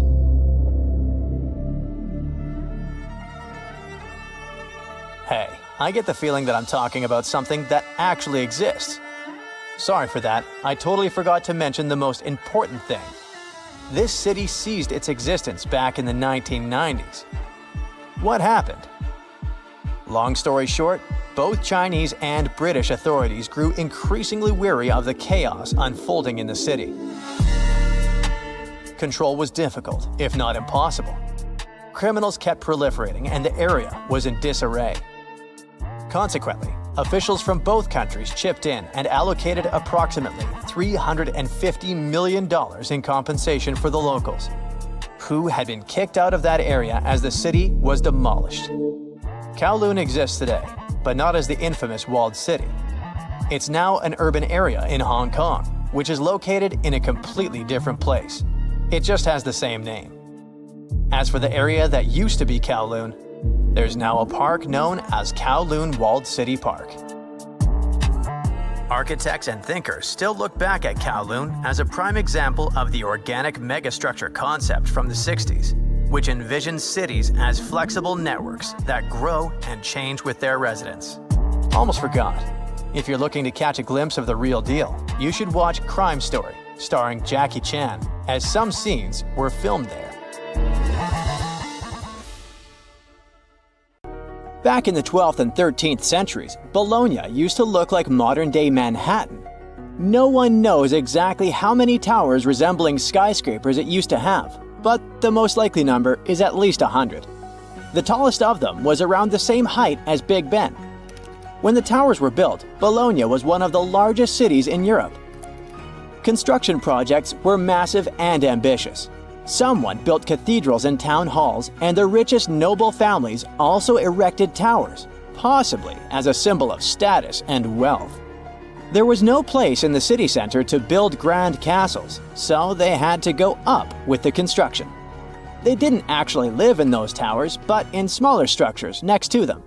The towers served for defensive purposes. It took between 3 and 10 years of work to build one tower, and it was a really tedious process. Each of them had a steady foundation deep underground and a base made of big blocks of selenite stone. The rest of the tower was becoming thinner and lighter the higher it went. In the 13th century, they demolished many of the towers, and others just collapsed by themselves. Some of them were later reused as city towers, shops, or residential buildings. Now you can see only 22 towers still standing in the center of Bologna. 2 of them have become the unofficial symbol of the city, mentioned in every guidebook. Another historical surprise coming from Italy is that gladiators weren't only male. Gladiatrix were rare, but they did exist. There's evidence that several women took part in Rome's public games. In ancient texts, these women were often called ludia, or mulieres, but not ladies. Some scholars think it means that it was mostly lower-class women in the arena. The term gladiatrix wasn't used in ancient times. It was first coined in the 1800s.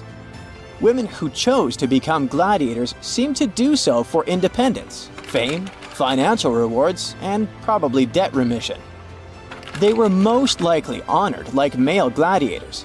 All this was a bit tricky to accept in Roman society at that time, and women's roles in it. At the beginning of the current era, the Roman Senate passed a law prohibiting free-born women under 20 from taking part in arena games. Emperor Septimus Severus banned all women from the arena in the year 200 of the current era. He was probably afraid that women might want to compete in the Olympic Games. It would seriously mess up the existing social order. Pineapples were once the equivalent of designer bags and watches today, a symbol of wealth and status in Britain. You can still see them at the top of the western towers of St. Paul's Cathedral, one of the most famous landmarks of London. Explorers who came back from the Americas described pineapples with so much enthusiasm that everyone was dreaming about trying the king of fruits, as it was called. Pineapples need very high temperatures and years to mature. And despite the cold and rainy climate of England and Scotland, you could see pineapples growing in any wealthy country house garden by the end of the 18th century. They even installed special greenhouses called pineries with heating systems. A single pineapple was worth up to 80 pounds, which is about $15,000 today. Of course, people would hardly eat this expensive beauty, but send it as a gift or display on a dining table until it would rot. Folks who couldn't afford to buy a pineapple would sometimes rent one to show off wealth at a party. The king of fruits became a part of various designs and tableware for the rich. Stone pineapples on gateposts and the pineapple atop the Wimbledon trophy are living memories of that time. Around 1820, there were so many pineapples imported from abroad that they started losing their luxury status. 100 million years ago, there were giant crocodiles living in the Sahara Desert. In the 1990s, paleontologists found fossilized skeletons of primitive crocodiles, including the so-called supercroc. They discovered several partial skeletons from 110 million years ago. This prehistoric giant with a head as large as an adult human was about 40 feet long. That's about 2 times as tall as a giraffe. The croc thrived both in water and on land as part of a diverse ecosystem of ancient North Africa. The expeditions to the Sahara found a whole lost world of ancient crocodiles, with some species that resembled modern animals. One of them was the dog croc. With its tall legs and keen sense of smell, it moved through the surroundings, much like a dog. Another fascinating find was the duck croc, a 3-foot-long crocodile with duck-billed platypus-like features. It was adapted for life on land rather than water. And then there was also the rat croc, a small 2-foot-long crocodile. This species had front teeth, perfect for digging up insects. These prehistoric creatures were more agile, active, and probably more intelligent than today's crocs, who are passive hunters. If noise-canceling headphones had been invented in the 19th century, they would have come in really handy. On the 27th of August 1883, the island of Krakatoa in Indonesia experienced a catastrophic eruption. It produced what is believed to be the loudest sound ever recorded. As Krakatoa collapsed, it triggered tsunamis with waves reaching 151 feet that traveled as far as South Africa. Krakatoa was an uninhabited volcanic island that hadn't erupted for 2 centuries before this terrible day. The eruption took the lives of over 30,000 people and caused extreme fluctuations in air pressure, perceived as sound. A barometer at a gasworks 100 miles from Krakatoa recorded 172 decibels. An average human can withstand up to 130 decibels of sound without getting in serious trouble. This intense pressure ruptured the eardrums of sailors on the British ship Norham Castle, which was 40 miles away from Krakatoa. The sound wave from it circled the globe, and people could still hear it even 3,000 miles away where it resembled cannon fire. The late 1800s were a golden era for grand mustaches. But there was one problem. You couldn't enjoy a cup of tea with this kind of facial hairstyle. The heat from the tea would melt mustache wax and make the ends droop. Fine gentlemen had to struggle because of it until the invention of the mustache cup. Harvey Adams, a British potter, likely invented the mustache cup in the 1870s. He patented a butterfly-shaped ledge inside the cup with a hole to sip through.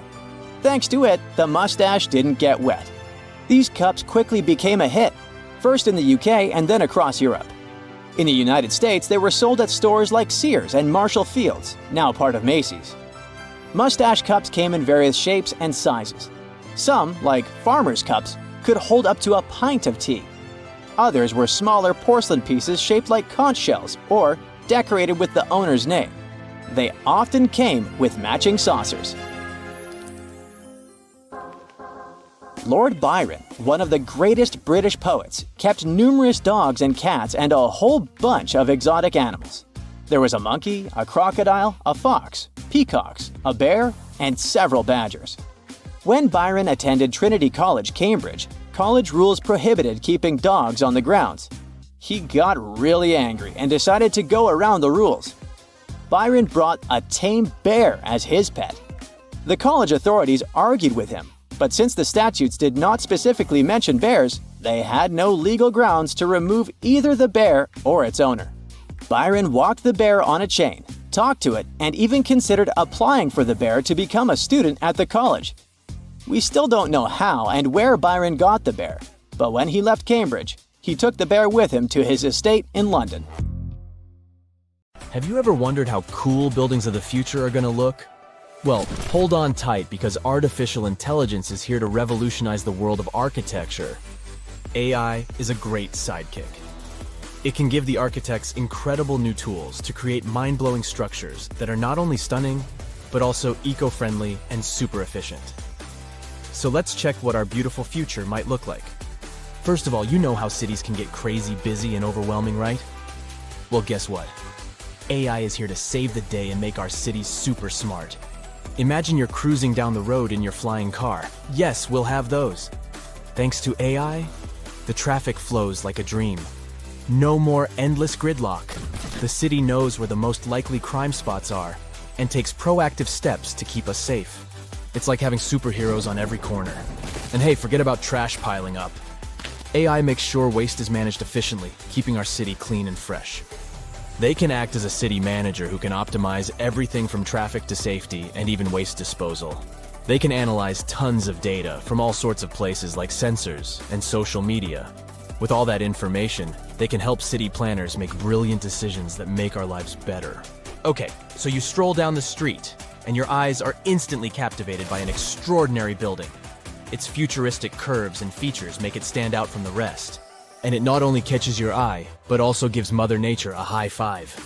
You might think it was designed by a genius architect, but little do you know it was actually a collaboration between humans and artificial intelligence. Imagine having a super smart design buddy who can whip up thousands of incredible building ideas in a blink of an eye. That's what AI-assisted design software does for architects. It can generate and assess a ton of design options. They take into account stuff like the best materials to use and the perfect placement for the building. Also, by analyzing data and crunching numbers, algorithms can help optimize the building's design. They can ensure it minimizes energy usage, conserves water, and manages waste like a pro. Every building strives to reduce costs, save energy, and promote a better world. The result? architectural masterpieces that are both jaw-droppingly beautiful and super practical. The cityscape of the future will be dotted with these awe-inspiring structures. Oh, but that wasn't impressive enough for you? Well, how about a stunning, futuristic building that seems to defy gravity? It's not made of traditional bricks and mortar, oh no. This marvel was created using the powers of 3D printing. With the help of AI, architects designed every intricate detail and fed all the important data, like what materials to use and how the site conditions might affect the structure. AI algorithms worked their magic to optimize the design, making it both breathtakingly beautiful and rock solid. 3D printing is basically like having a magical machine that can create awesome structures straight out of a sci-fi movie, and AI jumps in to make sure these structures are not just pretty, but also strong. In the city of the future, 3D printing will become the ultimate architect's tool. It will allow them to create structures that were once impossible to build. From mind-bending shapes to intricate details, the possibilities are endless. But AI isn't just making buildings look great, it also makes them efficient and cozy. Let's say you step into a futuristic office building, and voila! The lights automatically adjust to match your mood, and the temperature is set perfectly for you. These futuristic buildings are capable of sensing and responding to their surroundings, just like you do. They control the lighting, keeping it just right for the time of day. They manage the temperature, so it's always cozy and comfortable. They even keep a watchful eye on security and fix small issues before they become big headaches. So, the smart building knows when people come and go, so it optimizes energy usage accordingly, saving the planet and some cash along the way. Now the cool thing is, all these aren't the only possibilities. How about turning skyscrapers into a vertical forest? Recently, an architect from India got super excited about the power of artificial intelligence. So, he decided to team up with an image bot called Midjourney to create a vision for the future. But instead of a dull, robotic world, they aimed for something spectacular. With text prompts like utopian technology and futuristic towers, the architect and AI got to work. Guess what? Midjourney didn't disappoint. It conjured up a world where buildings were covered in lush vertical forests and adorned with shapes inspired by nature. They wanted to create a sustainable future that harmonized with the environment. The architect, Manas Bhatia, is super positive about AI's potential. He doesn't see it as a threat to his job, but as a powerful tool for positive change. He envisions a future where architects and AI collaborate to make breathtaking designs. In his project, Bhatia even asked the AI to imagine symbiotic and hollowed structures, and it responded with pictures of apartments nestled within hollowed-out trees. Imagine a world where the building itself becomes a living, breathing part of nature. Well, Bhatia believes that nature should play a big role in architecture. He loves designing structures that embrace nature's beauty and functionality. From buildings built around trees to facades that regulate temperature, he's all about blending architecture with the natural world. With architects like Bhatia and the superpowers of AI, the future of cities is going to be amazing. So get ready to step into a world where nature and technology coexist in perfect harmony. It's a dream we can't wait to see come true. Or, if you're not a big fan of trees, how about this? Skyscrapers that aren't made of solid bricks, but instead, they're inflatable wonders. Zumo, an architectural practice in Barcelona, used the magic of AI to bring these wobbly structures to life. These inflatable superstructures rise above future cities like illuminated balloons in the sky. Here's the best part. These inflatable buildings have sustainability superpowers. You can pump them up to towering heights, flatten them for easy transportation, and rebuild them wherever they're needed. Plus, they're powered by renewable energy, reducing their impact on the environment. Pretty cool, right? Phew, the future is zooming toward us like a rocket. Artificial intelligence can become the secret sauce that makes architects' work extra special. But hey, with great power comes great responsibility. We need to use AI wisely and ethically. For now, we don't have to worry about machines replacing architects. Artificial intelligence still needs a human hand, or else we might end up with buildings that look like mashed up bananas or ice cream cones, unless that's your thing. In addition, humans have one important advantage. They, well, are humans. We need to keep in mind that artificial intelligence doesn't have emotional intelligence. It's a brainy genius, but it can't fully understand the feelings and vibes we humans crave in our spaces. So we must remember to infuse our designs with that human touch, those warm and fuzzy elements that make us go, "Ah, I feel right at home." And let's not forget that AI is still learning. It's basically just taking its first steps, and we need to be patient and give it time to grow. Rushing things too quickly could lead to wonky designs or buildings that look like a jumbled puzzle. This might look cool if you like avant-garde architecture, but for regular folk, no thanks. So, as the future unfolds at warp speed, let's embrace the wonders of AI in architecture. But let's also remember to balance its brilliance with our own human touch. Together, we can create a future where buildings are not just functional, but also filled with heart and soul. It's an adventure that's out of this world. So, you've just finished your sightseeing tour of Edinburgh, Scotland, or Scotland. It lasted just under an hour, and you're hungry for more. You ask your guide if there's anything else to see, and they start talking about a mysterious underground city. You ask how long it takes to get there, and you're shocked by the guide's answer. You're standing on it. It's right under your feet. South Bridge? But you were just there and didn't notice a giant arrow pointing down. So this is where the mystery starts. The story begins in the mid-1700s. The Scottish capital wasn't as big as it is today. Only 60,000 people lived around Edinburgh Castle. All of them were packed inside medieval walls, and they say today's cities are overpopulated. Get a load of the living conditions back then. The buildings were tall, so there was little natural light. Some houses had 14 stories. Cows walked the narrow winding streets and left stuff. Things were so bad that the famous English writer Daniel Defoe noted, "I believe that in no city in the world so many people have so little room." Yep, that's the guy who wrote Robinson Crusoe. Well, something just had to be done. The solution was to build 2 long bridges to the north and to the south of the city. The names they gave the bridges were more descriptive than colorful. The bridge to the north was completed first. In 1785, construction on the second bridge got underway.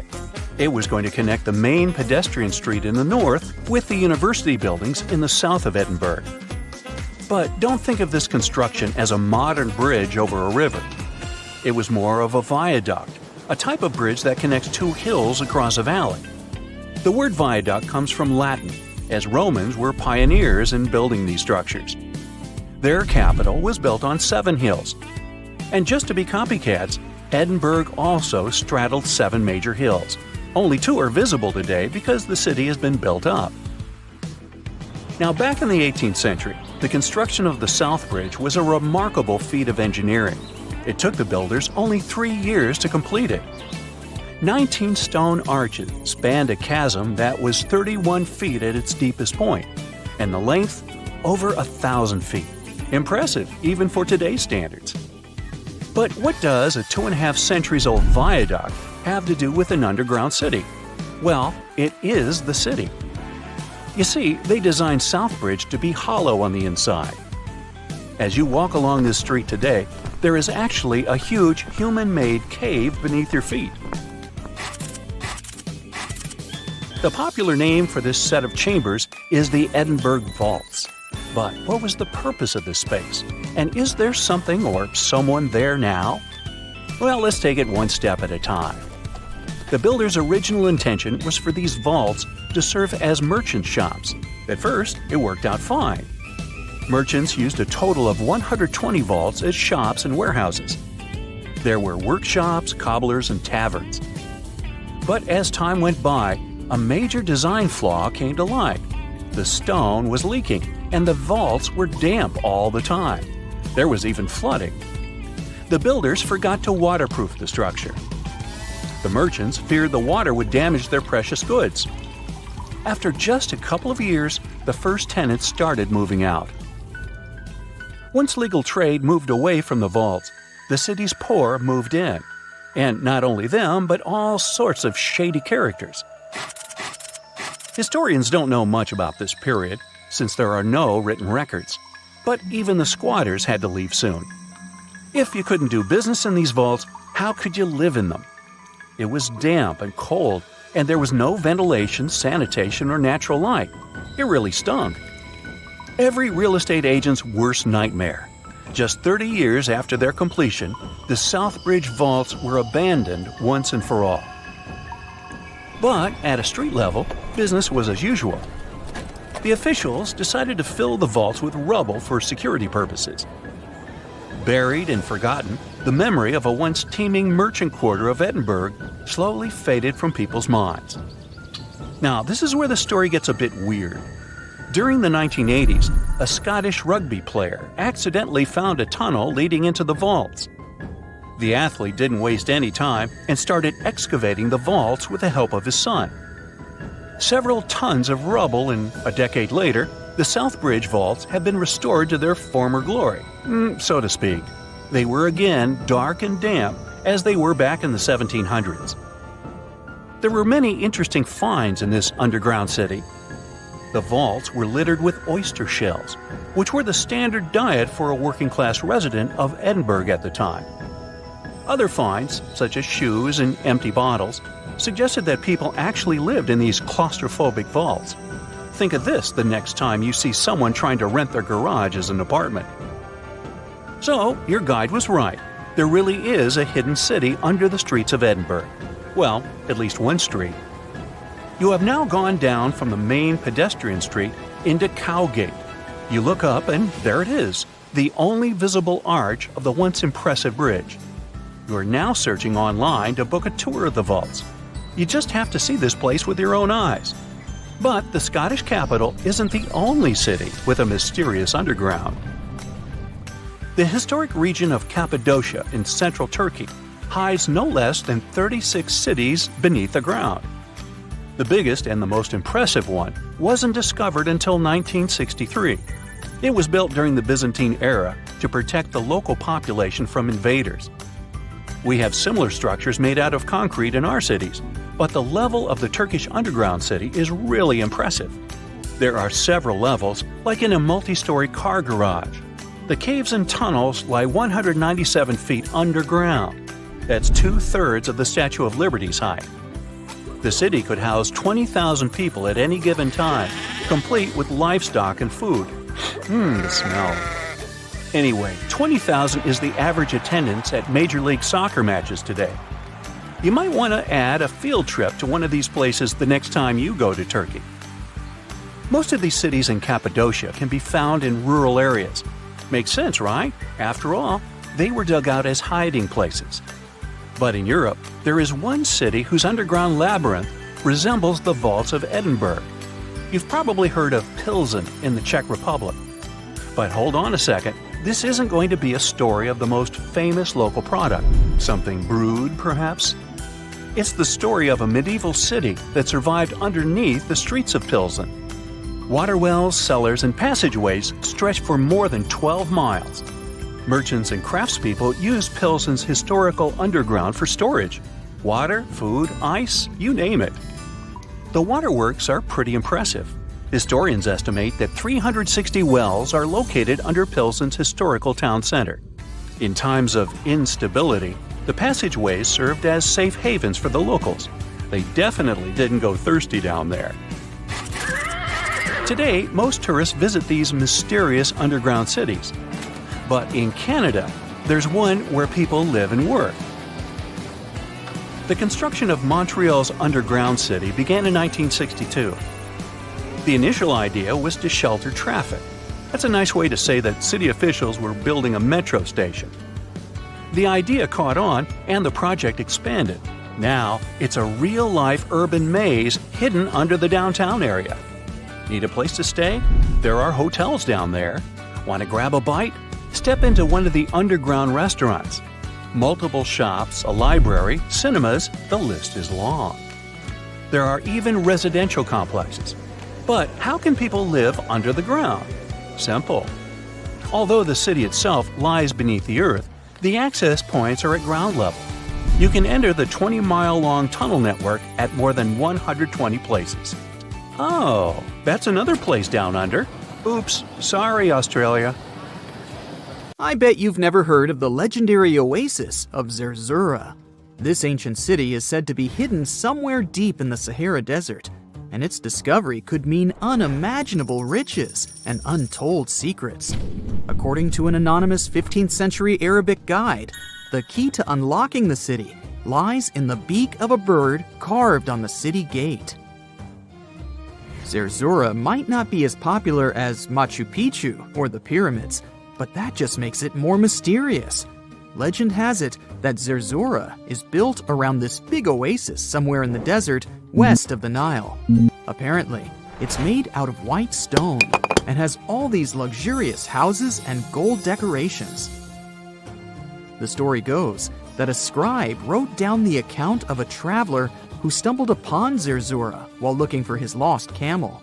At one point in his journey, the man got caught up in a sandstorm, where he got separated from the rest of his group. The traveler kept wandering in the desert for days, and then, out of nowhere, two men showed up and guided him to the city of Zerzura. The traveler described this city as an oasis filled with little birds and made out of pure white stonework.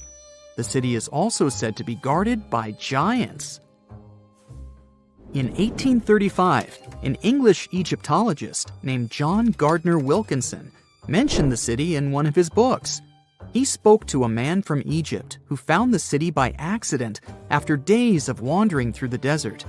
He mentioned some ruins, unusual stonework, and a large oasis surrounded by palm trees. The man even gave some instructions on how the city could be found, indicating that it might be in the western desert of Egypt. But here's the kicker. Even though a group of explorers went out to find Zerzura, they didn't succeed. At the same time, they did stumble upon a bunch of previously unknown oases. In the early 1900s, numerous expeditions were sent to find the city, including one with a fleet of Ford Model A trucks. But, alas, none were successful. Others say Zerzura did exist at one point, but not anymore. It's possible it was swallowed by the desert. It's believed that back in the day, the Sahara Desert was actually green. Scientists even found traces of ancient rivers that flowed through the area 100,000 years ago, creating green corridors across the desert. But Zerzura might have never been real to begin with. Maybe it only existed in the minds of people, a figment of their imagination as they were struggling in the African desert. For thousands of years, people have been obsessed with the hunt for another lost city, Atlantis. But if this place really existed, where on Earth, or under the sea, could it be? According to Plato, Atlantis was an actual place, and it was supposedly located somewhere in the Atlantic Ocean, near the Strait of Gibraltar. But how did this mythical city become synonymous with a perfect, paradise-like society? Well, you can thank Ignatius Donnelly for that. The American writer published a book in 1882 where he outlined 13 hypotheses about the existence of Atlantis. Donnelly truly believed that this lost city was where ancient humans lived in peace and joy for centuries. Donnelly even thought that Atlantis was the original source of many ancient civilizations around the world. And if we just followed Plato's clues, we could totally find Atlantis. Sounds like a treasure hunt, right? What inspired Donnelly to go on this quest in the first place, you might ask? Apparently, an amateur archaeologist discovered the city of Troy, using Homer's The Iliad as a guide. Well, if Troy was real, then why not Atlantis? Back in the day, some people believed that America was the legendary Atlantis. Columbus really stirred up some excitement when he brought back news about the New World to Europe. But the real hunt for Atlantis didn't really start until the 20th and 21st centuries. Some people tried to connect the dots between a volcanic eruption on the island of Santorini and the destruction of Minoan settlements. But in 2018, a team of investigators claimed they had nailed it, announcing they had discovered concrete proof that Atlantis had existed. What was their evidence, you ask? A series of mysterious circles in a national park in Spain. But the circles turned out to be nothing more than experimental ponds for studying zooplankton. Let's face it, there's no real evidence that Plato's lost city of Atlantis actually existed. But it doesn't make searching for it any less exciting, does it?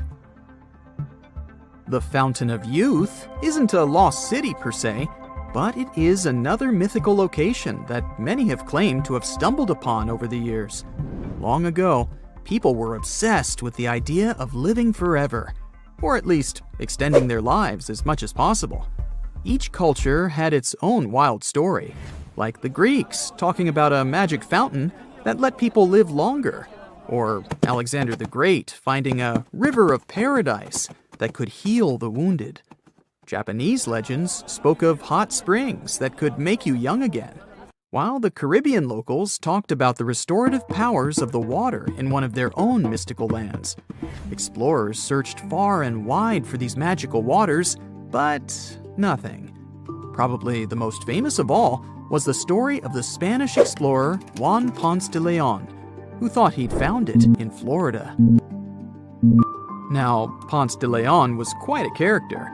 He sailed with Columbus and became an important figure in the area now known as the Dominican Republic. He found gold in Puerto Rico and even became the island's administrator. But when the ruler of Spain decided to replace him in his duties, he got upset and decided to explore Florida, looking for gold and the elusive Fountain of Youth. He explored the Bahamas, but sadly, he didn't find any gold or magic water. He did, however, make his way to Florida. He explored the coast and even discovered the Gulf Stream. Unfortunately, his last expedition didn't go well, and he was wounded. But the legend of him searching for the Fountain of Youth lived on. Even though historians don't think he was really looking for the Fountain of Youth, thousands of people visit the Fountain of Youth Archaeological Park every year to try the sulfur-smelling water. It's the oldest attraction in Florida, which has been around since the 17th century. Some say the water has unusual properties, but I'll leave that up to you to decide after you visit this place. Norse mythology has its own mysterious land called Thule. It's said to be somewhere between Scandinavia and Iceland, where the sun barely shines and the cold bites hard. The folks there survive on a diet of millet, herbs, fruits, and roots, washed down with a grain and honey brew. As for its exact location, scholars can't seem to agree on it to this day. The legendary ancient Greek explorer Pytheas was said to be the first to stumble upon Thule during his quest for tin mines. He sailed his way up north, passing by Scotland, and after 6 long days of sailing, he reached Thule. The people there, according to Pytheas, were quite primitive, but that's no surprise since they were just simple farmers living off the land. They showed Pytheas where the sun set on the shortest day of the year. They also told him that in winter, the sun never rose at all, and in summer, there was no night. For many years, historians have been debating the true identity of this mythical land of Thule. Some say it's Iceland, while others claim it's Norway. A little bit of progress has been made recently with the help of a team of researchers. If their findings are correct, Thule might be the elusive island of Smola. That's farther south than any of the Norwegian islands that were on the list of contenders. It may be too soon to celebrate, but it does look like Thule has finally been found. If you've ever wondered what it feels like to walk on diamonds, head straight to the town of Nördlingen in Germany. It seems like a typical fairy tale village with cute houses and red roofs, but its walls and streets are actually studded with over 72,000 diamonds. You'll need a microscope to see them, but they're definitely there. When the first people came to live here, somewhere around the 9th century CE, they were positive they were settling down in a volcanic crater. They didn't know the stone they were using for construction was embedded with millions of tiny diamonds, and the origins of the crater were out of this world. An asteroid slightly larger than half a mile in diameter hit our planet around 14.5 million years ago in what is now Bavaria and left a crater 16 miles wide. The bedrock was under such intense heat and pressure that the bubbles of carbon inside transformed into tiny diamonds at a concentration like nowhere else in the world. The locals didn't pay attention to their houses, built of what was left of that asteroid impact, shimmering on sunrise. Then, in the 1960s, 2 geologists arrived from the USA, studied the landscape from a distance, and noticed it didn't look exactly like a volcanic crater. After further research, they realized their theory that the crater was shaped from above and not from below proved right. They even had to change school books after the discovery, not to mislead the students. Once the word of the crater had spread, NASA got interested in it and sent their Apollo 14 and Apollo 16 astronauts to visit it to learn about what kind of rocks they'd find in space and which of them were worth bringing home. A moon rock that arrived with one of the missions is now on display at the local museum, and astronauts still visit the place. The locals, though, are so used to living among diamonds, they don't even find it special. The Australian town of Coober Pedy is known as the opal capital of the world and exists completely underground. The town even has the first 4-star underground hotel in the world. The reason people settled in this area was to work at an opal mine. Back in the day, the miners could hardly survive under the burning desert sun, so someone decided to put a tent directly into the mine. Then it turned into a home. Now, Coober Pedy has around 2,500 residents from different countries, about 30 shops, an opal gallery, museums, a bar, and other buildings, and is a popular tourist attraction. The town of Monowi, Nebraska, in the USA, has a mayor, a clerk, a treasurer, a librarian, a tavern keeper, and a bartender. Yet, the population is officially just 1. Elsie Eiler has been doing all those jobs, paying taxes to herself, and voting herself for mayor since 2004. Back in the 1930s, Monowi had a population of 150 people, grocery shops, and restaurants. When farming conditions got worse, people started leaving family by family until it went down to 1 person. If you feel like saving some money on house construction, look up some property in the Spanish town of Centenil de las Bodegas. 3,000 residents live under and into the sides of the Cadiz Mountains and use them as natural walls and ceilings. The first settlers moved in here back in prehistoric times. The rocks keep the houses cool in the summer and warm in the winter. Neft Dashleri in Azerbaijan was built as an oil platform in 1940, directly in the Caspian Sea. Once they discovered rich oil deposits, it started growing and is now made up of a network of platforms with around 5,000 people working and living here. The town has apartments, bridges, a library, a community center, and even a movie theater.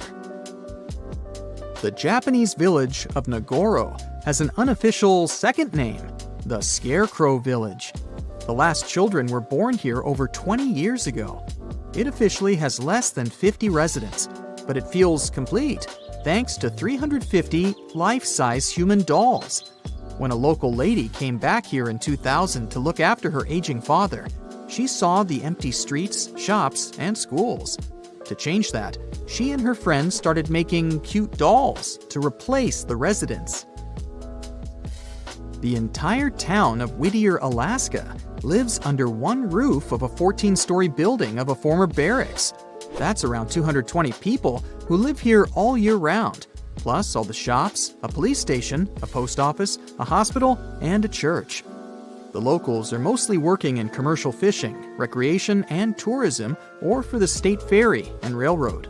The idea behind having everyone and everything in one place is to save money on heating in the always cold climate and let the people do all their business inside. This way, they don't have to face the unbearably strong winds. There's a town in Svalbard, Norway called Longyearbyen, where the sun sets on October 25th and doesn't rise again for the next 4 months. When it rises again in spring, the locals gather on the step of an old hospital at 12:15 to welcome the sun and celebrate its return. Then, it doesn't set for over 4 months. It happens because of the way the Earth is tilted on its axis. The sun only rises and sets once each year at the North and South Poles. Longyearbyen is the northernmost town in the world, so it gets affected by that. Its residents occasionally see polar bears and reindeer in the streets and get around on snowmobiles. The Italian village of Viganella was built right at the bottom of a deep valley and on the wrong side of the mountains. They cast huge shadows and deprived the village of the sun for the entire winter. The locals used to live like that for centuries, until one engineer decided to build a large mirror high on the opposite slope of the mountain.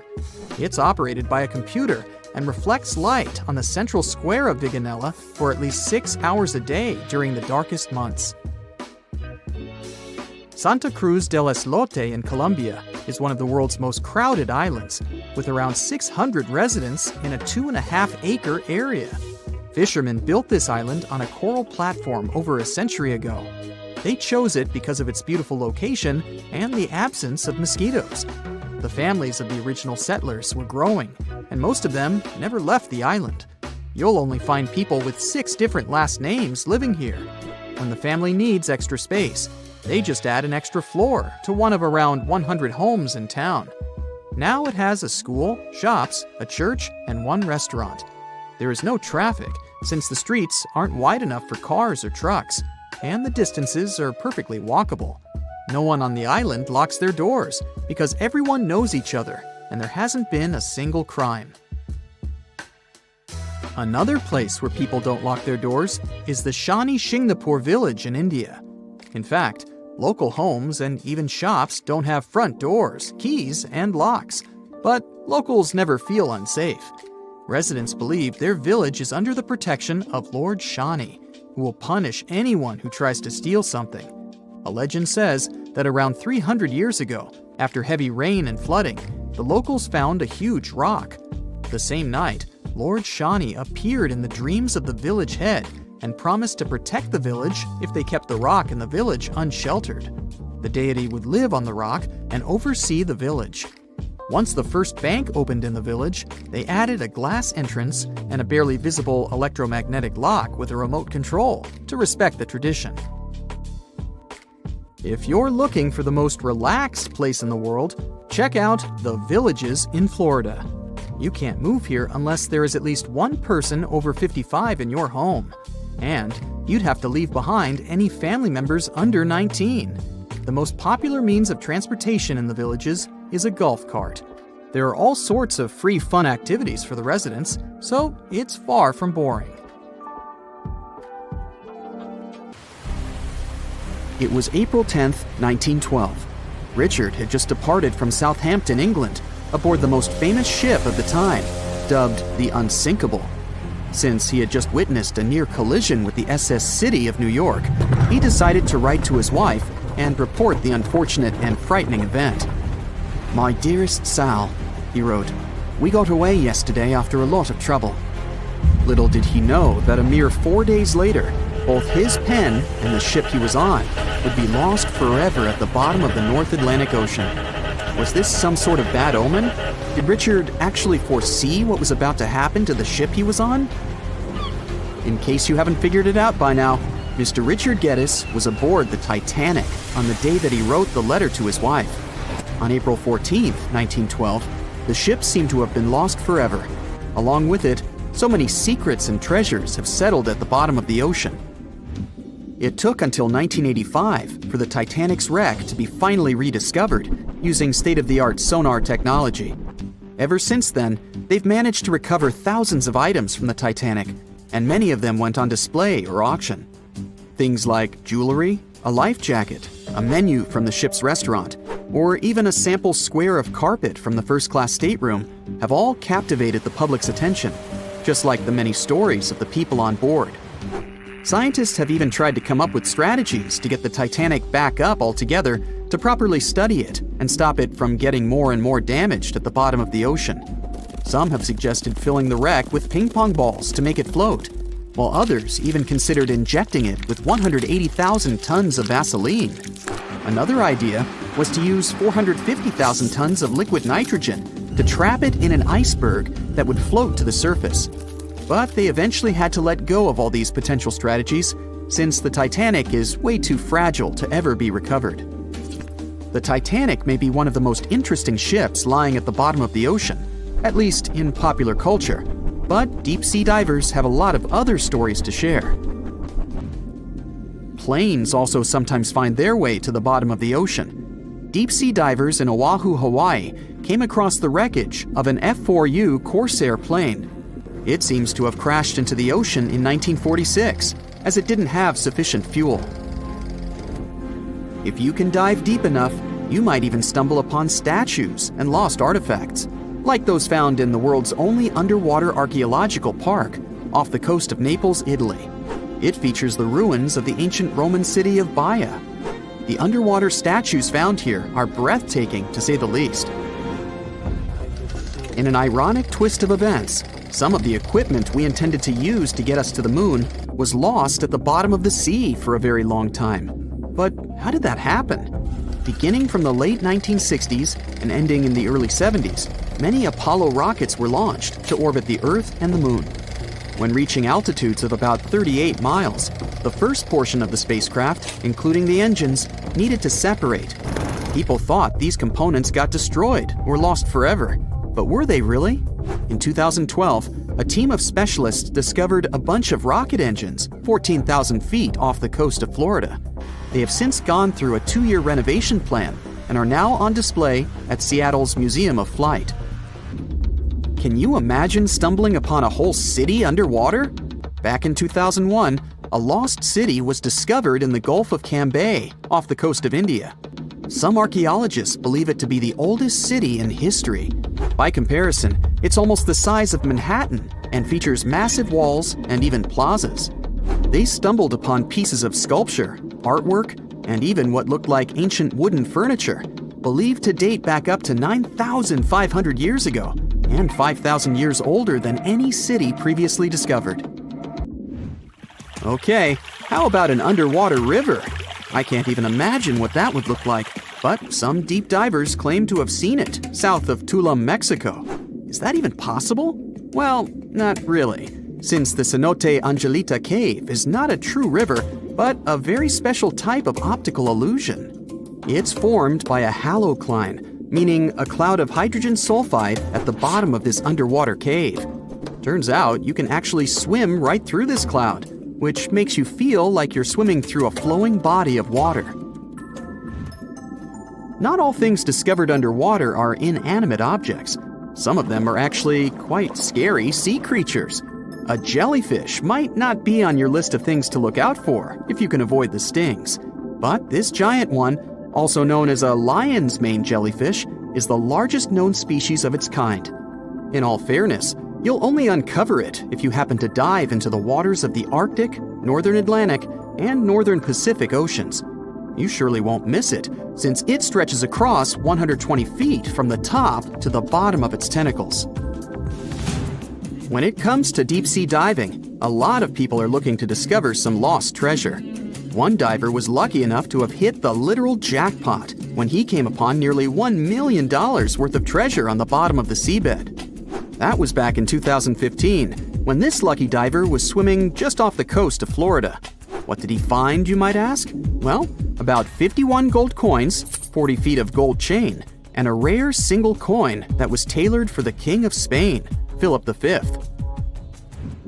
Speaking of people looking for lost treasures, divers also sometimes found pirate ships.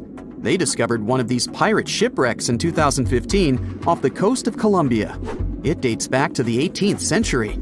The value of this forgotten ship was estimated to be between $4 billion and $17 billion, as it contained treasures, precious stones, gold, and countless other really valuable items. By comparison, a whole island in the Bahamas is up for grabs at $75 million. A computer is the last thing you'd ever expect to discover underwater, right? And this was no regular computer, but an ancient one.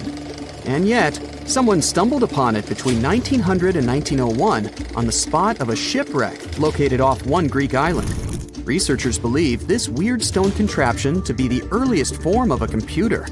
It was designed to serve many purposes, such as predicting astronomical positions and eclipses on the calendar.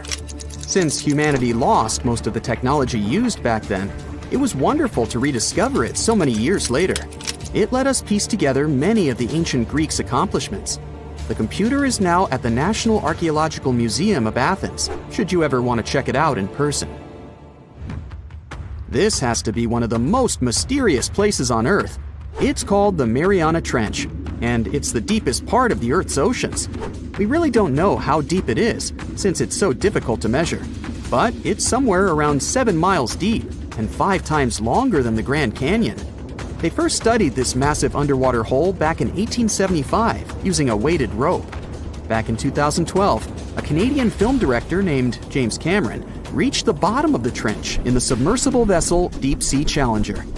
Some of the most bizarre creatures on the planet call this place their home, including the Dumbo octopus, the sea cucumber, and the goblin shark. The Mariana Trench took its name after the nearby Mariana Islands, which are named Las Marianas in honor of the Spanish Queen Mariana of Austria. China's Yunnan province has a county that's situated right in the valley between 2 mountains and on either side of the Nanqi River. And this place stretches quite far. It's considered to be the narrowest city in the world. Yanjin County is connected by a few bridges and has many amazing, colorful buildings along the riverbank. In the upper levels of the town, a bit away from the river, there are many shops and restaurants pinned side to side, both traditional and modern looking. You can walk along the road with the river right below you and know that you're standing in the middle of the city. Well, sort of. Technically, the middle of the city are the bridges. The county is 37 miles north to south and 25 miles east to west, including the mountains. The population is almost 500,000 people, and the territory is more than 770 square miles. There are 2 rivers that split into 3 parts. If you're standing on either side of the river, you'll notice how close the other side of town is. Despite the length of the city, there aren't that many bridges around. The main hub is located down by the river, which is at 1,100 feet. The highest elevation goes up to 7,200 feet. Because the city is built in such a unique way, the weather pattern is specific to the county. The summers are really hot, especially by the river, and the winters are very wet. That's all thanks to the geographical location. The town is 100 feet at its thinnest and 1,000 feet at its widest. To put that in perspective, the narrowest part is shorter than an Olympic pool, and the widest is around 7 of those. The city is almost impossible to get lost in, but it even has a railway system to transport people out of town and from one end to another. It's situated slightly above the river towards the mountains and goes through a small tunnel in one of them. You can catch some amazing views while relaxing on a smooth train ride. Because the town is so narrow and real estate so limited, most of the apartment buildings are concentrated along the riverbank. You can literally dive from any balcony and swim in the river. But some of those spots aren't safe for swimming, since the river isn't smooth. The buildings have pillars in the foundation to prevent any potential river flooding in case the water levels rise. The river doesn't exactly flow in a perfectly straight line, but rather a series of jagged turns and corners. So, from an aerial point of view, the whole town resembles a slithering snake.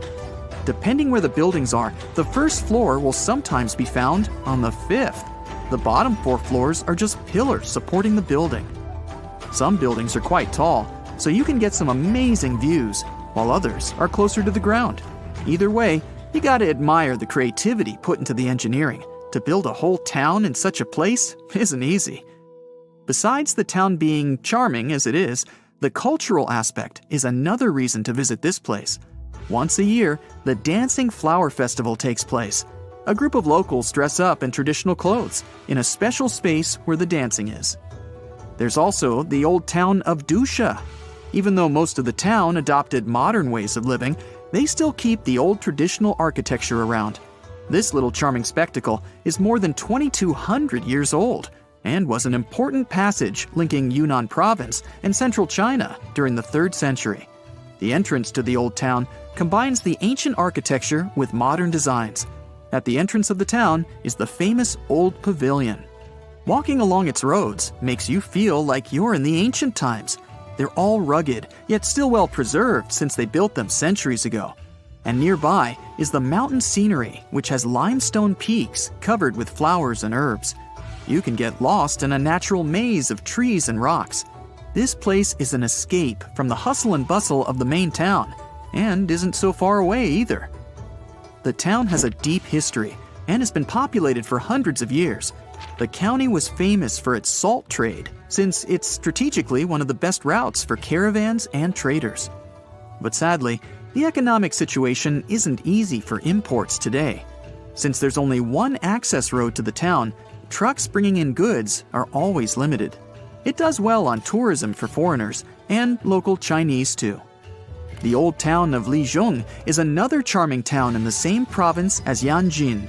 The town is built on an uneven landscape, but adapted to it perfectly. In ancient times, the location served as a strategic point for trade between surrounding provinces, and even connected with the Silk Road. It was also a cultural melting pot between different ethnic groups in the region for over 800 years. So, most of the traditions and architecture are a result of all those years of trading and sharing and mixing different cultures.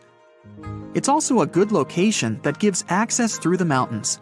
The rivers and springs flow down to the town through ancient canals that are still used to this day. The town is divided into the Dian Old Town, Baisha, and Shuye. Dian Old Town was considered to be the commercial center for Lijiang. It has amazing architecture that feels like you're in some kind of movie. Many of the buildings have unique tiled roofs and arched gateways, all carved with murals. This part of town still has some of its old landmarks, even today. They even preserved some of the utensils from the past. The Baisha isn't that far north of the Dian Old Town, and comprises housing units that are centuries old. The Shuye housing is located northwest of the Old Town, and arranged in the mountains surrounded by lots of water. The water system is distributed very neatly and keeps the charm of the town. Here, you can find a blend of many cultures and traditions collected throughout the centuries. The old town of Lijiang is a unity between people and nature. They utilize the mountains, trees, rivers, and architecture to create a perfect harmony for living. The water originally comes from the snowy mountains and flows to the town and supplies the farms. The whole town itself is built around the water, which influenced the style, landscape, urban layout, and everything else in between. Many canals are linked to the buildings and alleyways to make sure the town doesn't go dry. Yangzhou is famous for its bamboo cruise boats for fishing and transportation. It's surrounded by broad expanses of land and mountains in the background. In these boat tours, you can have an up-close experience of the traditional village life and how they fish to sustain themselves. You can even find some unique wildlife lurking around. Besides the river, the town is located in the center of the mountains, with the river not too far away. The marketplace is buzzing with local artisans, displaying their works and art for tourists to bring home. You can find cycling trips in various places and let the cheerful atmosphere sink in. Moon Hill is famous for the amazing panoramic view of the mountain peaks and the rest of the province. You can also check out the water cave if you have an extra taste for adventure. And while you're at it, you can go climbing, kayaking, and trekking. To get an even better view of everything, you can catch a ride on a hot air balloon that'll float you to the top and immerse yourself in the beautiful landscape. You can get a view of the stone village perched on top of a hill surrounded by walls dating back centuries. The place is around 1400 years old and is also a mix between different ethnic groups, adding the richness to the culture. Many locals have kept the same festivals and customs, but even though the place has deeply rooted cultural traditions, it's adapted to the modern ways of life. That's it for today. So hey, if you pacified your curiosity, then give the video a like and share it with your friends. Or if you want more